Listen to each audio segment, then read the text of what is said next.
ಆತ್ಮೀಯ ಸಹೋದರ ಸಹೋದರಿಯರೆಲ್ಲರಿಗೂ ವಂದನೆಗಳು. ಶನಿವಾರದ ವ್ಯಾಸಂಗ ತರಗತಿಗೆ ಆಧಾರದ ಸ್ವಾಗತ. ನಾವು ಅಧ್ಯಯನಕ್ಕೆ ಆರಿಸ್ಕೊಂಡಿರ್ತಕ್ಕಂತಹ ಒಂದು ಗ್ರಂಥ ಮಾನವ ಎಲ್ಲಿಂದ ಹೇಗೆ ಮತ್ತು ಎಲ್ಲಿಗೆ. ಪ್ರಸ್ತುತ ಮನುಷ್ಯರಾಗಿ ಭೂಮಿ ಮೇಲೆ ಜೀವನ ಮಾಡ್ತಾ ಇರತಕ್ಕಂತಹ ನಮ್ಮ ಇತಿಹಾಸವನ್ನು ಗ್ರಂಥಕರ್ತರು ಇದರಲ್ಲಿ ನಮಗೆ ತಿಳಿಸ್ತಾ ಇದ್ದಾರೆ. ಡಾಕ್ಟರ್ ಅನಿ ಬೆಸೆಂಟ್ ಮತ್ತು ಯೋಗಿ ಲೆಡ್ಬಿಟ್ ಅವರು ತಮ್ಮ ಯೋಗ ದೃಷ್ಟಿಯಲ್ಲಿ ತಮ್ಮ ಪ್ರಜ್ಞೆಯನ್ನು ಉನ್ನತ ಸ್ತರಕ್ಕೆ ಏರಿಸ್ತಾ ಕಂಡುಕೊಂಡಂತಹ ವಿಚಾರಗಳನ್ನು ನಮಗೆ ಈ ಗ್ರಂಥದಲ್ಲಿ ಹೇಳ್ತಾ ಹೋಗ್ತಾರೆ.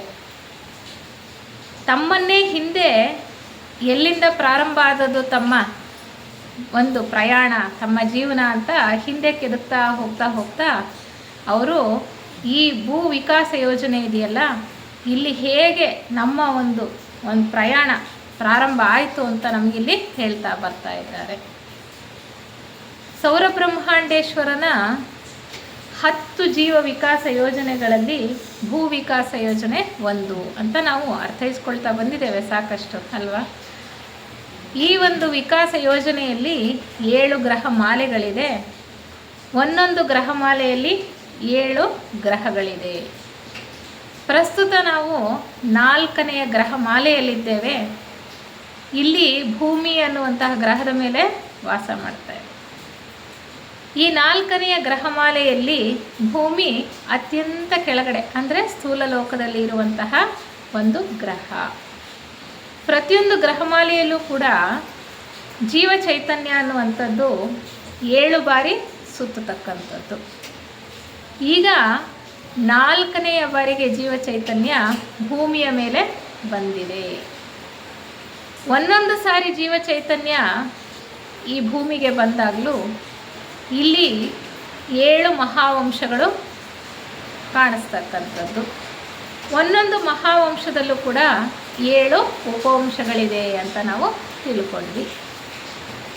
ಈಗ 4ನೆಯ ಒಂದು ಸುತ್ತಿನಲ್ಲಿ ಭೂಮಿಯ ಮೇಲೆ 5ನೆಯ ಮಹಾವಂಶದಲ್ಲಿ 5ನೆಯ ಉಪವಂಶ ಅಂತಕ್ಕಂತಹ ಒಂದು ಘಟ್ಟದಲ್ಲಿ ನಾವು ಇದ್ದೇವೆ. ಇಲ್ಲಿ ಜೀವ ವಿಕಾಸ ನಡೀತಾ ಇದೆ. ಮೊದಲನೆಯ ಗ್ರಹಮಾಲೆಯಿಂದಲೂ ಕೂಡ ನಾವು ಸಾಕಷ್ಟು ವಿಚಾರಗಳನ್ನು ಈ ಗ್ರಂಥದಲ್ಲಿ ಏನು ಹೇಳಿದ್ದಾರೆ ಅಂತ ಅರ್ಥೈಸ್ಕೊಳ್ತಾ ಬರ್ತಾ ಇದ್ದೇವೆ. ಹಿಂದಿನ ಒಂದು ತರಗತಿಯಲ್ಲಿ ಈ ಭೂಮಿಯ ಮೇಲೆ ಪ್ರಸ್ತುತ ಮಹಾವಂಶಗಳು ನಡೀತಾ ಇದೆಯಲ್ಲ, ಆ ಮಹಾವಂಶದಲ್ಲಿ 5ನೆಯ ಮಹಾವಂಶದ ಬಗ್ಗೆ ಸ್ವಲ್ಪ ಪ್ರಸ್ತಾಪ ಮಾಡಿದ್ವಿ. ಪ್ರಸ್ತುತ ಈಗ ನಡೀತಾ ಇರೋದು 5ನೆಯ ಮಹಾವಂಶನೇ. 5ನೆಯ ಮಹಾವಂಶವನ್ನು ಆರ್ಯರ ನಾಗರಿಕತೆ ಅಂತ ಕರೀತಕ್ಕಂಥದ್ದು, ಆರ್ಯನ್ ರೇಸ್ ಅಂತ ಕರೀತಾರೆ, ಅಂದರೆ ಆರ್ಯ ಜನಾಂಗ ಅಂತ ಕರೀತಕ್ಕಂಥದ್ದು. ಇದರಲ್ಲಿ 7 ಉಪವಂಶಗಳಿದೆ ಅಂತ ನಾವು ತಿಳ್ಕೊಳ್ಳಿ. ಮೊದಲನೆಯ ಉಪವಂಶ ಎಲ್ಲಿಂದ ಹೇಗೆ ಪ್ರಾರಂಭ ಆಯಿತು ಅನ್ನುವಂಥದ್ದನ್ನು ಹಿಂದೆ ಒಂದು ತರಗತಿಯಲ್ಲಿ ತಿಳ್ಕೊಂಡ್ವಿ. ಈ ದಿನ ಈ 5ನೆಯ ಮಹಾವಂಶದ 2ನೆಯ ಉಪವಂಶದ ಬಗ್ಗೆ ತಿಳ್ಕೊಳ್ಳೋಣ. ನಾವು ಮೊದಲಿಂದ ಹಿಡಿದು ಸವಿಸ್ತಾರವಾಗಿ ಈ ಗ್ರಂಥದಲ್ಲಿ ಏನು ಕೊಟ್ಟಿದ್ದಾರೆ ಅದನ್ನು ತಿಳ್ಕೊಳ್ತಾ ಬರ್ತಾ ಇದ್ದೀವಿ. ಈ ದಿನ ನಾವು ಅಧ್ಯಾಯ 17ರಲ್ಲಿ ಏನು ವಿಚಾರ ಕೊಟ್ಟಿದ್ದಾರೆ ಅಂತ ತಿಳ್ಕೊಳ್ಳೋಣ. ಈ 5ನೆಯ ಉಪವಂಶದ ಮಹಾವಂಶದ 2ನೆಯ ಉಪವಂಶದ ಬಗ್ಗೆ ಇಲ್ಲಿ ಪ್ರಸ್ತಾಪ ಮಾಡ್ತಾರೆ. 2ನೆಯ ಉಪವಂಶದವರನ್ನು ಅರೇಬಿಯನ್ಸ್ ಅಂತ ಕರೀತಾರೆ. ಯಾಕೆ ಅಂದರೆ ಈ 2ನೆಯ ಉಪವಂಶ ಆರ್ಯನ್ ಜನಾಂಗದ 2ನೆಯ ಉಪವಂಶ ಹೆಚ್ಚಾಗಿ ಕಂಡುಬಂದದ್ದು ಅಥವಾ ಅವರ ಒಂದು ನಾಗರಿಕತೆ ಬೆಳವಣಿಗೆ ಎಲ್ಲ ಕಂಡು ಬಂದದ್ದು ಅರೇಬಿಯಾ ದೇಶದಲ್ಲಿ. ಆದ್ದರಿಂದ ಇದನ್ನು ಅರೇಬಿಯನ್ ಉಪವಂಶ ಅಂತ ಕೂಡ ಕರೀತಾರೆ. ಸ್ವಲ್ಪ ನಾವು ಹಿಂದೆ ಏನು ಪ್ರಸ್ತಾಪ ಮಾಡಿದ್ವಿ ಅಂತ ಸೂಕ್ಷ್ಮವಾಗಿ ತಿಳ್ಕೊಂಡು ಮುಂದೆ ಹೋಗೋಣ. ಆಗ ನಮಗೆ ಒಂದು ಲಿಂಕ್ ಅಂತ ಸಿಗುತ್ತೆ, ಎಲ್ಲಿ ಬಿಟ್ಟಿದ್ವಿ, ಹೇಗೆ ಮುಂದುವರಿಸ್ಕೊಂಡು ಹೋಗಬೇಕು ಅಂತ. ಈ 5ನೇ ಮಹಾವಂಶದ ಮನುಗಳು ಯಾರು?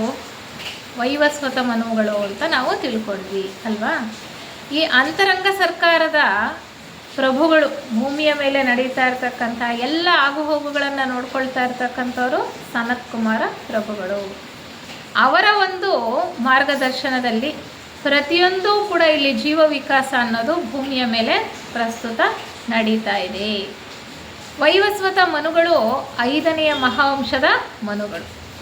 ಒಂದೊಂದು ಮಹಾವಂಶಕ್ಕೂ ಕೂಡ ಮನುಗಳಿರ್ತಾರೆ, ಒಂದೊಂದು ಉಪವಂಶಕ್ಕೂ ಕೂಡ ಮನುಗಳಿರ್ತಾರೆ. ಹಾಗೆ ಆ ವಿಚಾರವನ್ನು ಕೂಡ ಸವಿಸ್ತಾರವಾಗಿ ಪ್ರಾರಂಭದಲ್ಲೇ ನಾವು ತಿಳ್ಕೊಳ್ತಾ ಬಂದ್ವಿ. 5ನೆಯ ಮಹಾವಂಶದ ಮನುಗಳಾಗಿರ್ತಕ್ಕಂತಹ ವೈವಸ್ವತ ಮನುಗಳು ಆರ್ಯ ವಂಶವನ್ನು ಪ್ರಾರಂಭ ಹೇಗೆ ಮಾಡಿದ್ರು ಅಂದರೆ, 4ನೆಯ ಮಹಾವಂಶ ಇತ್ತಲ್ಲ, ಅಟ್ಲಾಂಟಿಯನ್ ರೇಸ್ ಅಂತ ಹೇಳ್ತಿದ್ದಾರಲ್ಲ, ಅದರಲ್ಲಿ ಇರ್ತಕ್ಕಂಥ 7 ಉಪವಂಶಗಳಲ್ವ, ಯಾವ ಉಪವಂಶನೇ ಆಗಿರ್ಬೋದು, ಅಲ್ಲಿ ಚೆನ್ನಾಗಿ ಬೆಳೆದಂತಹ ಆಧ್ಯಾತ್ಮಿಕವಾಗಿ ಪ್ರಗತಿ ಹೊಂದಿದ್ದಂತಹ ಆತ್ಮರುಗಳನ್ನು ಆಯ್ಕೆ ಮಾಡಿಕೊಂಡು ಅವರನ್ನು ಮುಂದಿನ ಒಂದು ಜನಾಂಗವನ್ನು ಪ್ರಾರಂಭ ಮಾಡೋದಕ್ಕೆ ಉಪಯೋಗಿಸ್ಕೊಳ್ತಾರೆ. ಹಾಗೆ ವೈವಸ್ವತ ಮನುಗಳೇ ಈ ರೀತಿ ಪ್ರಾರಂಭ ಮಾಡಿದಂತಹ ಜನಾಂಗಗಳಲ್ಲಿ, ಉಪಜನಾಂಗಗಳಲ್ಲಿ ಆಗಾಗ್ಗೆ ಜನ್ಮ ತಗೊಂಡು ಬರ್ತಾರೆ. ಯಾಕೆಂದರೆ ಮನುಷ್ಯನ ಬೆಳವಣಿಗೆ ಮುಂದುವರಿತಾ ಹೋಗಬೇಕು ಅಂದರೆ, ಪ್ರಜ್ಞೆಯ ವಿಕಾಸ ಆಗ್ತಾ ಹೋಗಬೇಕು ಅಂತಂದರೆ ಅವರ ದೇಹದ ಲಕ್ಷಣಗಳು ಕೂಡ ಬದಲಾಗ್ತಾ ಹೋಗಬೇಕು. ಈಗ ಮೊಟ್ಟ ಮೊದಲಿಗೆ ಮನುಷ್ಯ ಕಾಣಿಸ್ಕೊಂಡಾಗ ಭೂಮಿ ಮೇಲೆ ಹೇಗಿದ್ದ? ಕಾಡು ಮನುಷ್ಯನ ಹಾಗೆ ಅಲ್ವಾ? ಆದರೆ ನಾಗರಿಕತೆ ಬೆಳೆದ ಹಾಗೆಲ್ಲ ಮನುಷ್ಯನಲ್ಲಿ ಎಷ್ಟು ಬದಲಾವಣೆಗಳಾಗ್ತಾ ಹೋಗ್ತಾ ಇದೆ, ದೈಹಿಕ ಲಕ್ಷಣಗಳು ಕೂಡ ಬದಲಾಗ್ತಾ ಇದೆ. ಹಾಗೆ ಪ್ರಜ್ಞೆಯೂ ಕೂಡ ನಿಧಾನವಾಗಿ ವಿಕಾಸ ಹೊಂದ್ತಾ ಇದೆ. ಪ್ರಸ್ತುತ ಮನಸ್ಸು ಹೆಚ್ಚಾಗಿ ಬೆಳವಣಿಗೆಯನ್ನು ಕಂಡುಕೊಂಡಿದೆ. ಹೀಗಿರುವಾಗ ಈ ವೈವಸ್ವತ ಮನುಗಳು ಅಟ್ಲಾಂಟಿಯನ್ ದೇಶದಲ್ಲಿ, ಅಟ್ಲಾಂಟಿಯನ್ ಮಹಾವಂಶದಲ್ಲಿ ಆರಿಸ್ಕೊಂಡಿದ್ರಲ್ಲ ಕೆಲವರನ್ನು, ಅವರನ್ನು ಅರೇಬಿಯಾ ದೇಶಕ್ಕೆ ಕರ್ಕೊಂಡು ಹೋಗಿರ್ತಾರೆ. ಈ ವಿಚಾರನ ಹಿಂದಿನ ಒಂದು ಭಾಗದಲ್ಲೇ ನಾವು ತಿಳ್ಕೊಳ್ತಾ ಬಂದ್ವಿ ಪ್ರಾರಂಭ ಮಾಡುವಾಗ. ಅಂದರೆ ಯಾವುದೇ ಒಂದು ಮಹಾವಂಶ ಪೂರ್ತಿಯಾಗಿ ಅಳಿಸ್ಹೋದ್ಮೇಲೆ ಇನ್ನೊಂದು ಶುರುವಾಗುತ್ತೆ ಅಂತ ಅಲ್ಲ. ಒಂದು ಮಹಾವಂಶ ಜರುಗುತ್ತಾ ಇರುತ್ತೆ, ಅಲ್ಲಿ ಏನೇನು ವಿಕಾಸ ಕ್ರಿಯೆ ನಡಿಬೇಕೋ ಎಲ್ಲ ನಡೀತಾ ಇರುತ್ತೆ. ಯಾವ ಜೀವರುಗಳು ಅಲ್ಲಿ ವಿಕಾಸವನ್ನು ಪಡ್ಕೊಳ್ಬೇಕೋ ಅಂತಹವರು ಅಲ್ಲಿ ಹುಟ್ಟಿ ಬೆಳೀತಾ ಇರ್ತಾರೆ.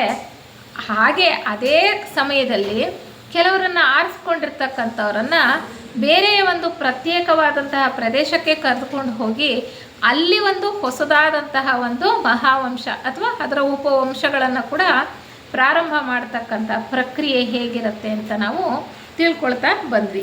ಹೀಗೆ ಮೊಟ್ಟ ಮೊದಲನೇ ಬಾರಿಗೆ ನಾವು ಇನ್ನೂ ಒಂದು ಮುಖ್ಯವಾದ ವಿಚಾರ ಏನು ತಿಳ್ಕೊಳ್ಬೇಕು ಅಂದರೆ, ಅಂತರಂಗ ಸರ್ಕಾರ, ಸನತ್ ಕುಮಾರ ಪ್ರಭುಗಳು ಅವರೆಲ್ಲ ಇರೋದೆಲ್ಲಿ? ಶಂಬಳದಲ್ಲಿ ಅಲ್ವಾ, ಶ್ವೇತದ್ವೀಪ ಅಂತ ನಾವು ಹೇಳ್ತೀವಿ. ಅವರು ಈ ಭೂಮಿಯ ಮೇಲೆ 3ನೇ ಮಹಾವಂಶದ ಮಧ್ಯಕಾಲದಲ್ಲೇ ಬರ್ತಾರೆ ಶುಕ್ರ ಗ್ರಹದಿಂದ.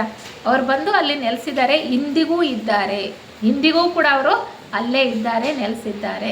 ಭೂಮಿಯ ಮೇಲೆ ಪೂರ್ತಿ ವಿಕಾಸ ನಡೆಯೋ ತನಕ, ಅಂದರೆ 7 ಮಹಾವಂಶಗಳಾಗಬೇಕಲ್ಲ, ಅಲ್ಲಿಯ ತನಕ ಕೂಡ ಜಗತ್ಪ್ರಭುಗಳು ಇಲ್ಲೇ ಇರ್ತಾರೆ. ಅದು ಎಲ್ಲಿ ಬರುತ್ತೆ ಶಂಬಳ ದ್ವೀಪ ಅಂದರೆ ಮಧ್ಯ ಏಷ್ಯಾ ಅಥವಾ ಸ್ವಲ್ಪ ಉತ್ತರ ಭಾಗದ ಏಷ್ಯಾ ಆ ಪ್ರದೇಶದಲ್ಲಿ ಬರ್ತಕ್ಕಂಥದ್ದು. ಗೋಬಿ ಸಮುದ್ರ ಇತ್ತು ಮುಂಚೆ, ಈಗ ಮರುಭೂಮಿ ಆಗಿದೆ. ಅಂದರೆ ಬದಲಾವಣೆಗಳು ಕಾಣ್ತಾ ಇರುತ್ತಲ್ವ, ಭೌಗೋಳಿಕವಾಗಿ ಅನೇಕ ಬದಲಾವಣೆಗಳಾಗ್ತಾ ಇರುತ್ತೆ. ಒಂದೊಂದು ಉಪವಂಶದ ಸಮಯದಲ್ಲೂ ಎಷ್ಟೋ ಸಾರಿ ಚಿಕ್ಕ ಚಿಕ್ಕ ಪ್ರಳಯಗಳು, ದೊಡ್ಡ ದೊಡ್ಡ ಪ್ರಳಯಗಳಾಗ್ತಾ ಇರುತ್ತಲ್ಲ, ಆಗ ಭೂಭಾಗ ಸಮುದ್ರದಲ್ಲಿ ಮುಳುಗೋಗುತ್ತೆ, ಸಮುದ್ರದಲ್ಲಿ ಮುಳುಗೋಗಿರೋ ಭಾಗ ಮೇಲ್ ಕಾಣಿಸುತ್ತೆ. ಹಾಗೆ ಎಷ್ಟೋ ಬದಲಾವಣೆಗಳಾಗ್ತಾ ಇರುತ್ತೆ. ಅವರು ಬಂದು ನೆಲೆಸಿದಾಗ ಆ ಒಂದು 4ನೆಯ ಮಹಾವಂಶದ ಸಮಯದಲ್ಲೂ ಕೂಡ ಅದು ಒಂದು ದ್ವೀಪ, ಅಂದರೆ ಗೋಬಿ ಅಂತಕ್ಕಂಥದ್ದೊಂದು ಸಮುದ್ರ ಆಗಿತ್ತು. ಅದರ ಮಧ್ಯದಲ್ಲಿ ಇರ್ತಕ್ಕಂಥ ಒಂದು ದ್ವೀಪ ಶ್ವೇತ ದ್ವೀಪ ಅಥವಾ ಶಂಬಳ ಅಂತ ನಾವು ಕರೀತಕ್ಕಂಥ. ಅಲ್ಲಿನೇ ಎಲ್ಲಿ ಜಗತ್ಪ್ರಭುಗಳು ಮತ್ತು ಜೀವನ್ಮುಕ್ತರು ವಾಸ ಆಗಿದ್ದಾರಲ್ಲ, ಅಲ್ಲಿನೇ ಈ 5ನೆಯ ಮಹಾವಂಶದ ಒಬ್ಬರು ಮನುಗಳಿದಾರಲ್ಲ, ವೈವಸ್ವತ ಮನುಗಳು, ಅವರ ಮಾರ್ಗದರ್ಶನದ ಅಡಿಯಲ್ಲಿ ಕೆಲವರನ್ನು ಯಾರನ್ನ ಆರಿಸ್ಕೊಂಡು ಬಂದಿರ್ತಾರೋ ಪ್ರಾರಂಭ ಕಾಲದಲ್ಲಿ ಅಲ್ಲಿ ಸ್ವಲ್ಪ ಬೆಳವಣಿಗೆ ಆಗುವ ಹಾಗೆ ಅವರು ಉತ್ತೇಜನವನ್ನು, ಪ್ರೋತ್ಸಾಹವನ್ನು, ಅವರ ಶಕ್ತಿಯನ್ನು ಅವರಿಗೆ ಧಾರೆ ಎರಿತಾ ಹೋಗ್ತಾರೆ. ಹಾಗೆ ಪ್ರಾರಂಭ ಕಾಲದಲ್ಲಿ ಏನೇನಾಯಿತು ಅಂತ ನೋಡಿದ್ವಿ ಹಿಂದೆ 1-2 ಅಧ್ಯಾಯಗಳಲ್ಲಿ. ಅದಾದ ನಂತರ ಉಪವಂಶಗಳನ್ನು ಪ್ರಾರಂಭ ಮಾಡಬೇಕು ಅಂತ ಇದ್ದಾಗ ಅಲ್ಲಿ ಆರ್ಯವಂಶ ಪ್ರಾರಂಭ ಆಗುತ್ತೆ. ಎಲ್ಲಿ ಆ ಒಂದು ಶಂಬಳ ಅಂತ ನಾವೇನು ಹೇಳ್ತೀವಿ, ಶ್ವೇತದ್ವೀಪ ಅಂತ, ಅದರ ಸುತ್ತ ಒಂದು ಸೇತುವೆಯ ಮಹಾನಗರ ಅಂತ ಕಟ್ತಾರೆ ಅಂತ ನಾವು ವಿಚಾರ ಮಾಡಿದ್ವಿ ಅಲ್ವಾ. ಸೇತುವೆಯ ಮಹಾನಗರ ಅಂದರೆ ಆ ದ್ವೀಪಕ್ಕೆ ಆ ಸಮುದ್ರ ಇತ್ತಲ್ಲ, ಅದರ ಅಂಚಿನಲ್ಲಿ ಉದ್ದಕ್ಕೂ ಕೂಡ ಒಂದು ಮಹಾನಗರವನ್ನು ಅವರು ಕಟ್ಟುತ್ತಾರೆ. ಅಲ್ಲಿಂದ ಶಂಬಳ ಅಥವಾ ಆ ಒಂದು ಶ್ವೇತದ್ವೀಪಕ್ಕೆ ಒಂದು ಮಾರ್ಗವನ್ನು ರಚನೆ ಮಾಡೋದಕ್ಕೋಸ್ಕರ ಒಂದು ಸೇತುವೆಯನ್ನು ಕಟ್ತಾರೆ. ಅದಕ್ಕೋಸ್ಕರ ಅದನ್ನು ಸೇತುವೆಯ ಮಹಾನಗರ ಅಂತ ಕರೀತಾ ಇದ್ರು ಅಂತ ತಿಳ್ಕೊಂಡ್ವಿ. ಹೀಗೆ ಮನು ಏನು ಮಾಡ್ತಾರೆ ಅಂದರೆ, ಕೆಲವರು ಆಯ್ದಂತಹವ್ರನ್ನ ಆರ್ಯವಂಶೀಯರು ಪ್ರಾರಂಭ ಆಗುತ್ತಲ್ಲ, 5ನೇ ಮಹಾವಂಶ ಪ್ರಾರಂಭ ಆಗುತ್ತಲ್ಲ, ಪ್ರಾರಂಭ ಆದ ನಂತರ ಅಲ್ಲಿ ಕೆಲವರನ್ನು ಆಯ್ಕೆ ಮಾಡಿಕೊಂಡು ಅವ್ರು ಏನು ಮಾಡ್ತಾರೆ, ಅಲ್ಲಿ ಆರ್ಯನ್ ನಾಗರಿಕತೆ ಪ್ರಾರಂಭ ಆಗುತ್ತೆ, ಆರ್ಯನ್ ಮಹಾವಂಶ ಪ್ರಾರಂಭ ಆಗುತ್ತೆ. ಅಲ್ಲಿ ಎಲ್ಲಿ ಸೇತುವೆಯ ಮಹಾನಗರದಲ್ಲಿ ಪ್ರಾರಂಭ ಆಗುತ್ತೆ. ಅಲ್ಲಿ ಹೇಗೆ ಮನೆಗಳನ್ನು ಕಟ್ಟಿದ್ರು, ರಸ್ತೆಗಳನ್ನು ಕಟ್ಟಿದ್ರು ಎಲ್ಲ ನೋಡಿದ್ವಿ ನಾವು ಹಿಂದೆ ಕೆಲವು ಅಧ್ಯಾಯಗಳಲ್ಲಿ. ಅದಾದ ನಂತರ ಕೆಲವರನ್ನು ಆರಿಸ್ಕೊಂಡು ಅವ್ರನ್ನೇನು ಮಾಡ್ತಾರೆ ಅಂತಂದರೆ, ಈ ಗೋಬಿ ಸಮುದ್ರ ಇತ್ತಲ್ಲ, ಅದರ ದಡದಿಂದ ಸುಮಾರು 20 ಮೈಲಿ ದೂರದಲ್ಲಿ ಒಂದು ಪರ್ವತ ಶ್ರೇಣಿ ಇರುತ್ತೆ. ಆ ಪರ್ವತ ಶ್ರೇಣಿಗಳ ಮಧ್ಯದಲ್ಲಿ 4 ಕಣಿವೆಗಳಿರುತ್ತೆ. ಆ 4 ಕಣಿವೆ ಪ್ರದೇಶಕ್ಕೆ ಅವರನ್ನು ಕರ್ಕೊಂಡೋಗಿ ಆ 4 ಉಪವಂಶಗಳನ್ನು ಪ್ರಾರಂಭ ಮಾಡಬೇಕು ಅನ್ನುವಂತಹ ಸೂಚನೆ ಸನತ್ಕುಮಾರ ಪ್ರಭುಗಳಿಂದ ವೈವಸ್ವತ ಮನುಗಳಿಗೆ ಸಿಗುತ್ತೆ. ಹಾಗಾಗಿ ಕೆಲವರನ್ನು ಆರಿಸ್ಕೊಂಡು ಹೋಗಿ ಆ 4 ಕಣಿವೆ ಪ್ರದೇಶಗಳಲ್ಲಿ ಇಟ್ಟು ಅವರಿಗೆ ಹೆಚ್ಚಿನ ಬದಲಾವಣೆ ಬೇಕಾಗಿರ್ತಕ್ಕಂಥ 5ನೇ ಮಹಾವಂಶ ಇನ್ನೂ ಮುಂದುವರ್ಕೊಂಡು ಹೋಗೋದಕ್ಕೆ ಬೇಕಾದಂತಹ ದೈಹಿಕ ಲಕ್ಷಣಗಳನ್ನು ಪಡ್ಕೊಳ್ಳೋ ರೀತಿಯಲ್ಲಿ ಅವರ ವಂಶ ವೃದ್ಧಿ ಆಗುವ ಹಾಗೆ ಅವರು ಒಂದು ಯೋಜನೆಯನ್ನು ಹಾಕ್ಕೊಳ್ತಾರೆ. ಅಂದರೆ 4 ಕಣಿವೆ ಪ್ರದೇಶಗಳಲ್ಲಿ 4 ಗುಂಪುಗಳನ್ನು ಇಟ್ಟು ಅಲ್ಲಿ ಅವರು ಅಭಿವೃದ್ಧಿ ಆಗುವ ಹಾಗೆ ಮಾಡ್ತಾ ಬರ್ತಾರೆ. ಹೀಗೆ ಮಾಡ್ತಾ ಬರ್ತಾರಲ್ಲ, ಅವರು ಆ ಸೇತುವೆಯ ಮಹಾನಗರ ಅಂತ ನಾವು ಹೇಳಿದ್ವಲ್ಲ, ಅಲ್ಲಿ ಆರ್ಯನ್ ಸಂಸ್ಕೃತಿ ಬೆಳೀತಾ ಇರುತ್ತಲ್ಲ, ಅಲ್ಲಿ ನಮ್ಮ ಕಿಂಕರರ ಗುಂಪು ನಾವು ಜ್ಞಾಪಕ ಮಾಡಿಕೊಂಡ್ರೆ, ಕಿಂಕರರ ಗುಂಪಿದೆಯಲ್ಲ, ಬೆಸೆಂಟ್ರು, ಅನಿಬೆಸೆಂಟ್ರು ಮತ್ತು ಎಲ್ಲ ಈಗ ಜೀವನ್ಮುಕ್ತರಾಗಿರ್ತಕ್ಕಂಥ ಎಷ್ಟೋ ಜನ ಥಿಯೋಸಾಫಿಕಲ್ ಸೊಸೈಟಿಯನ್ನು ಪ್ರಾರಂಭ ಮಾಡಿರ್ತಕ್ಕಂಥ ಮೌರ್ಯರು, ಕುತುಮಿಯವರು ಮತ್ತು ಲೆಡ್ಬೀಟ್ರವರು, ಮತ್ತು ಇವರು ಆಲ್ಕಾಟ್ ಅವರು, ಎಲ್ಲರೂ ಕೂಡ ಎಷ್ಟೋ ಜನ ಅವರೆಲ್ಲ ಬೆಳೆದ ಆತ್ಮರುಗಳು ಯಾವಾಗಲೂ ಕೂಡ ಮನುಗಳ ಕೈ ಕೆಳಗಡೆ ಕೆಲಸ ಮಾಡ್ತಾ ಇರ್ತಾರೆ. ಅವರಿಗೆ ಯಾವ ರೀತಿ ಕೆಲಸವನ್ನು ಮಾಡಬೇಕು ಆ ಮಾರ್ಗದರ್ಶನದ ಹಾಗೆ ಇವರು ಮಾಡೋದಕ್ಕೆ ಸದಾ ಸಿದ್ಧರಾಗಿರ್ತಾರೆ. ಅಂತಹವರ ಗುಂಪನ್ನು ಕಿಂಕರರ ಗುಂಪು ಅಂತ ಕರೆಯೋದು. ಹೀಗೆ ಅವರು ಆರಿಸ್ಕೊಂಡ್ರಲ್ಲ ಕೆಲವು ಜನರನ್ನು 4 ಕಡೆ ಕಣಿವೆ ಪ್ರದೇಶದಲ್ಲಿ ಪ್ರತ್ಯೇಕವಾಗಿ ಅವರ ವಂಶವನ್ನು ಅಭಿವೃದ್ಧಿ ಮಾಡೋದಕ್ಕೋಸ್ಕರ, ಆ ಗುಂಪಿನಲ್ಲಿ ಎಷ್ಟೋ ಜನ ಇವರೆಲ್ಲರೂ ಇದ್ದರು. ಸುಮಾರು 30 ಜನರನ್ನು ಈ ಒಂದು ಪುಸ್ತಕದಲ್ಲಿ ಪ್ರಸ್ತಾಪ ಮಾಡ್ತಾರೆ. ಹಾಗೆ ಅವರಲ್ಲಿ ಎಷ್ಟೊಂದು ಜನ ಇದ್ದರು ಅಂತ ಹೇಳ್ತಾ ಹೋಗ್ತಾರೆ. ಈ ಆಯ್ದ ಗುಂಪಿನಲ್ಲಿ ಇರ್ತಾರೆ ಅಂತ. ಈ ಮುಂದುವರಿದ ಆತ್ಮಗಳ ಗುಂಪಿನವ್ರು ಇರ್ತಾರಲ್ಲ, ಹೊಸ ಉಪವಂಶವನ್ನು ಪ್ರಾರಂಭ ಮಾಡಬೇಕಾಗಿರುವಾಗೆಲ್ಲ ಈ ಉಪವಂಶದ ಮಾದರಿಗಳಾಗೋದಕ್ಕೆ ಅವರು ತಯಾರಿರ್ತಾರೆ. ಉಪವಂಶದ ಮಾದರಿಗಳು ಅಂದರೆ ಮಾದರಿ ದೇಹಗಳು ಬೇಕಾಗತ್ತಲ್ವ, ಅದನ್ನು ಒದಗಿಸ್ಕೊಡೋದಕ್ಕೋಸ್ಕರ ಇವರು ಪದೇ ಪದೇ ಜನ್ಮವನ್ನೆತ್ತಿ ವೈವಸ್ವತ ಮನುಗಳ ಒಂದು ಮಾರ್ಗದರ್ಶನದ ಅಡಿಯಲ್ಲಿ ನಡೀತಾ ಅವ್ರ ಜೀವನವನ್ನು ಸಾಗಿಸ್ತಾ ಈ ಒಂದು ಕಾರ್ಯದಲ್ಲಿ ಅವರು ತೊಡಗಿಸ್ಕೊಂಡಿರ್ತಾರೆ ಅನ್ನುವಂಥ ವಿಚಾರವನ್ನು ಅವರು ಹೇಳ್ತಾ ಹೋಗ್ತಾರೆ. ಹೀಗೆ ಪ್ರತಿಯೊಂದು ಉಪವಂಶವನ್ನು ಪ್ರಾರಂಭ ಮಾಡಬೇಕಾದಾಗಲೂ ಕೂಡ, ಪ್ರತಿಯೊಂದು ಉಪವಂಶವನ್ನು ಪ್ರಾರಂಭ ಮಾಡಬೇಕಾದರೂ ಕೂಡ ಪ್ರಾರಂಭದಲ್ಲಿ ಹೇಗೆ ಈ ರೀತಿ ಕಿಂಕರರ ಗುಂಪಿನವರು ಇರ್ತಾರಲ್ಲ, ಬೆಳೆದ ಆತ್ಮರುಗಳು, ಅವರು ಅಲ್ಲಿ ಜನ್ಮವನ್ನು ಪಡೆಯೋ ಹಾಗೆ ಮಾಡ್ತಾರೆ. ಅದಕ್ಕೂ ಮುಂಚೆ ಇನ್ನೂ ಸ್ವಲ್ಪ ಕಡಿಮೆ ಬೆಳೆದಿರ್ತಕ್ಕಂಥವ್ರು ಬರ್ತಾರೆ. ನಾವು ನೋಡಿದ್ವಿ ಆ ಸೇತುವೆಯ ಮಹಾನಗರ ಹೇಗೆ ಕಟ್ಟಿದ್ರು ಅಂತ. ಇನ್ನೂ ಕಡಿಮೆ ಬೆಳೆದಿರ್ತಕ್ಕಂಥವರು, ದೇಹ ಧಾರಡಿಯ ಚೆನ್ನಾಗಿದ್ದಂಥವ್ರನ್ನ ಅವರು ಬಳಸ್ಕೊಂಡು ನಗರವನ್ನು ಕಟ್ತಾರೆ. ಆ ನಗರವನ್ನು ಕಟ್ಟಿ ಎಲ್ಲ ತಯಾರು ಮಾಡಿದ್ಮೇಲೆ ಈ ರೀತಿ ಕಿಂಕರರ ಗುಂಪಿನವರು ಅನೇಕರು ಅಲ್ಲಿ ಜನ್ಮವನ್ನು ಪಡ್ಕೊಳ್ತಾರೆ. ಅವರ ವಂಶವನ್ನು ಅಭಿವೃದ್ಧಿ ಮಾಡ್ತಾ ಹೋಗ್ತಾ ಆ ದೈಹಿಕ ಲಕ್ಷಣಗಳು ಏನು ಬೇಕೋ ಈ ಉಪವಂಶಗಳಿಗೆ ಅದನ್ನು ಅವರು ಒದಗಿಸ್ತಾ ಹೋಗ್ತಾರೆ. ಹಾಗೆ ಅದಕ್ಕೆ ಹೇಳ್ತಾರೆ, ಪ್ರತಿಯೊಂದು ಮಹಾವಂಶದ ಪ್ರಾರಂಭ ಕಾಲ ಇದೆಯಲ್ಲ ಅದನ್ನು ಸುವರ್ಣಯುಗ ಅಂತ ಕರೀತಾರೆ. ಪ್ರತಿಯೊಂದು ಮಹಾವಂಶದ ಪ್ರಾರಂಭ ಕಾಲವನ್ನು ಸುವರ್ಣಯುಗ. ನಾವು ಈಗ ಹಿಂದೂ ಪುರಾಣಗಳಲ್ಲೆಲ್ಲ ನಾವೇನು ಹೇಳ್ತೀವಿ, ಕೃತಯುಗ, ತ್ರೇತಾಯುಗ, ದ್ವಾಪರ ಯುಗ, ಕಲಿಯುಗ. ಅಯ್ಯೋ ಕಲಿಯುಗ ಈಗ ಏನು ಇಲ್ಲಿ ನ್ಯಾಯ ನೀತಿ ಅಂತಕ್ಕಂಥದ್ದಿಲ್ಲ ಅಂತ ಹೇಳ್ತೀವಲ್ಲ. ಕೃತಯುಗದಲ್ಲಿ ಹೇಗಿತ್ತು? ಅವರಿಗೆ ವಯಸ್ಸು ಜಾಸ್ತಿ ಇತ್ತು, ಆಯಸ್ಸು ಜಾಸ್ತಿ ಇತ್ತು ಅಲ್ವಾ? ಹಾಗೆ ಅವರು ಋಷಿಮುನಿಗಳಿದ್ದರು ಅಲ್ಲಿ, ಅಂದರೆ ಅವರೇ ಜನ್ಮವನ್ನು ಪಡ್ಕೊಳ್ತಾ ಇದ್ರು. ಅದು ಗೋಲ್ಡನ್ ಎರ ಅಂತ ನಾವು ಕರಿತೀವಲ್ವ. ಹಾಗೆ ಸುವರ್ಣ ಯುಗ ಅಂತ ಪ್ರತಿಯೊಂದು ಮಹಾವಂಶ ಪ್ರಾರಂಭ ಆದಾಗಲೂ ಕೂಡ ಈ ರೀತಿಯ ಒಂದು ಬದಲಾವಣೆಯನ್ನು ನಾವು ನೋಡಬಹುದು ಅಂತ ಇಲ್ಲಿ ಹೇಳ್ತಾ ಬರ್ತಾರೆ. ಅಂದರೆ ಪ್ರಾರಂಭ ಕಾಲದಲ್ಲಿ ಜೀವನ್ಮುಕ್ತರು ಮತ್ತು ಅವರ ಶಿಷ್ಯರು, ಅವರಿಗೆ ಸಹಾಯ ಮಾಡ್ತಕ್ಕಂಥ ಅನೇಕರು ಜನ್ಮವನ್ನು ಪಡ್ಕೊಳ್ಳೋದ್ರಿಂದ ಅಲ್ಲಿ ಸುಭಿಕ್ಷವಾಗಿರುತ್ತೆ ದೇಶ ಅನ್ನುವಂಥದ್ದು. ಅಂದರೆ ಸುವರ್ಣ ಯುಗ ಅಂತ ಕರೀತಾರೆ ಅಂತ ಹೇಳ್ತಾ ಬರ್ತಾರೆ. ಹೀಗೆ ಅವ್ರು ಹೇಳ್ತಾರೆ, ಅವರ ನಂತರ ಜೀವನ್ಮುಕ್ತರೇ ಆ ಕೆಲಸವನ್ನು ಮುಂದೆ ಮಾಡ್ತಾ ಹೋಗ್ತಾರೆ. ಮೊದಲು ನಗರವನ್ನು ಕಟ್ಟೋದಕ್ಕೋಸ್ಕರ, ನಾಗರಿಕತೆಯನ್ನು ಪ್ರಾರಂಭ ಮಾಡೋದಕ್ಕೋಸ್ಕರ ಕಡಿಮೆ ಬೆಳೆದಂತಹ ಜೀವರುಗಳನ್ನು ಕಳಿಸ್ತಾರೆ. ನಂತರ ಹೆಚ್ಚು ಬೆಳೆದಂತಹ ಜೀವರುಗಳನ್ನು ಕಳಿಸ್ತಾರೆ.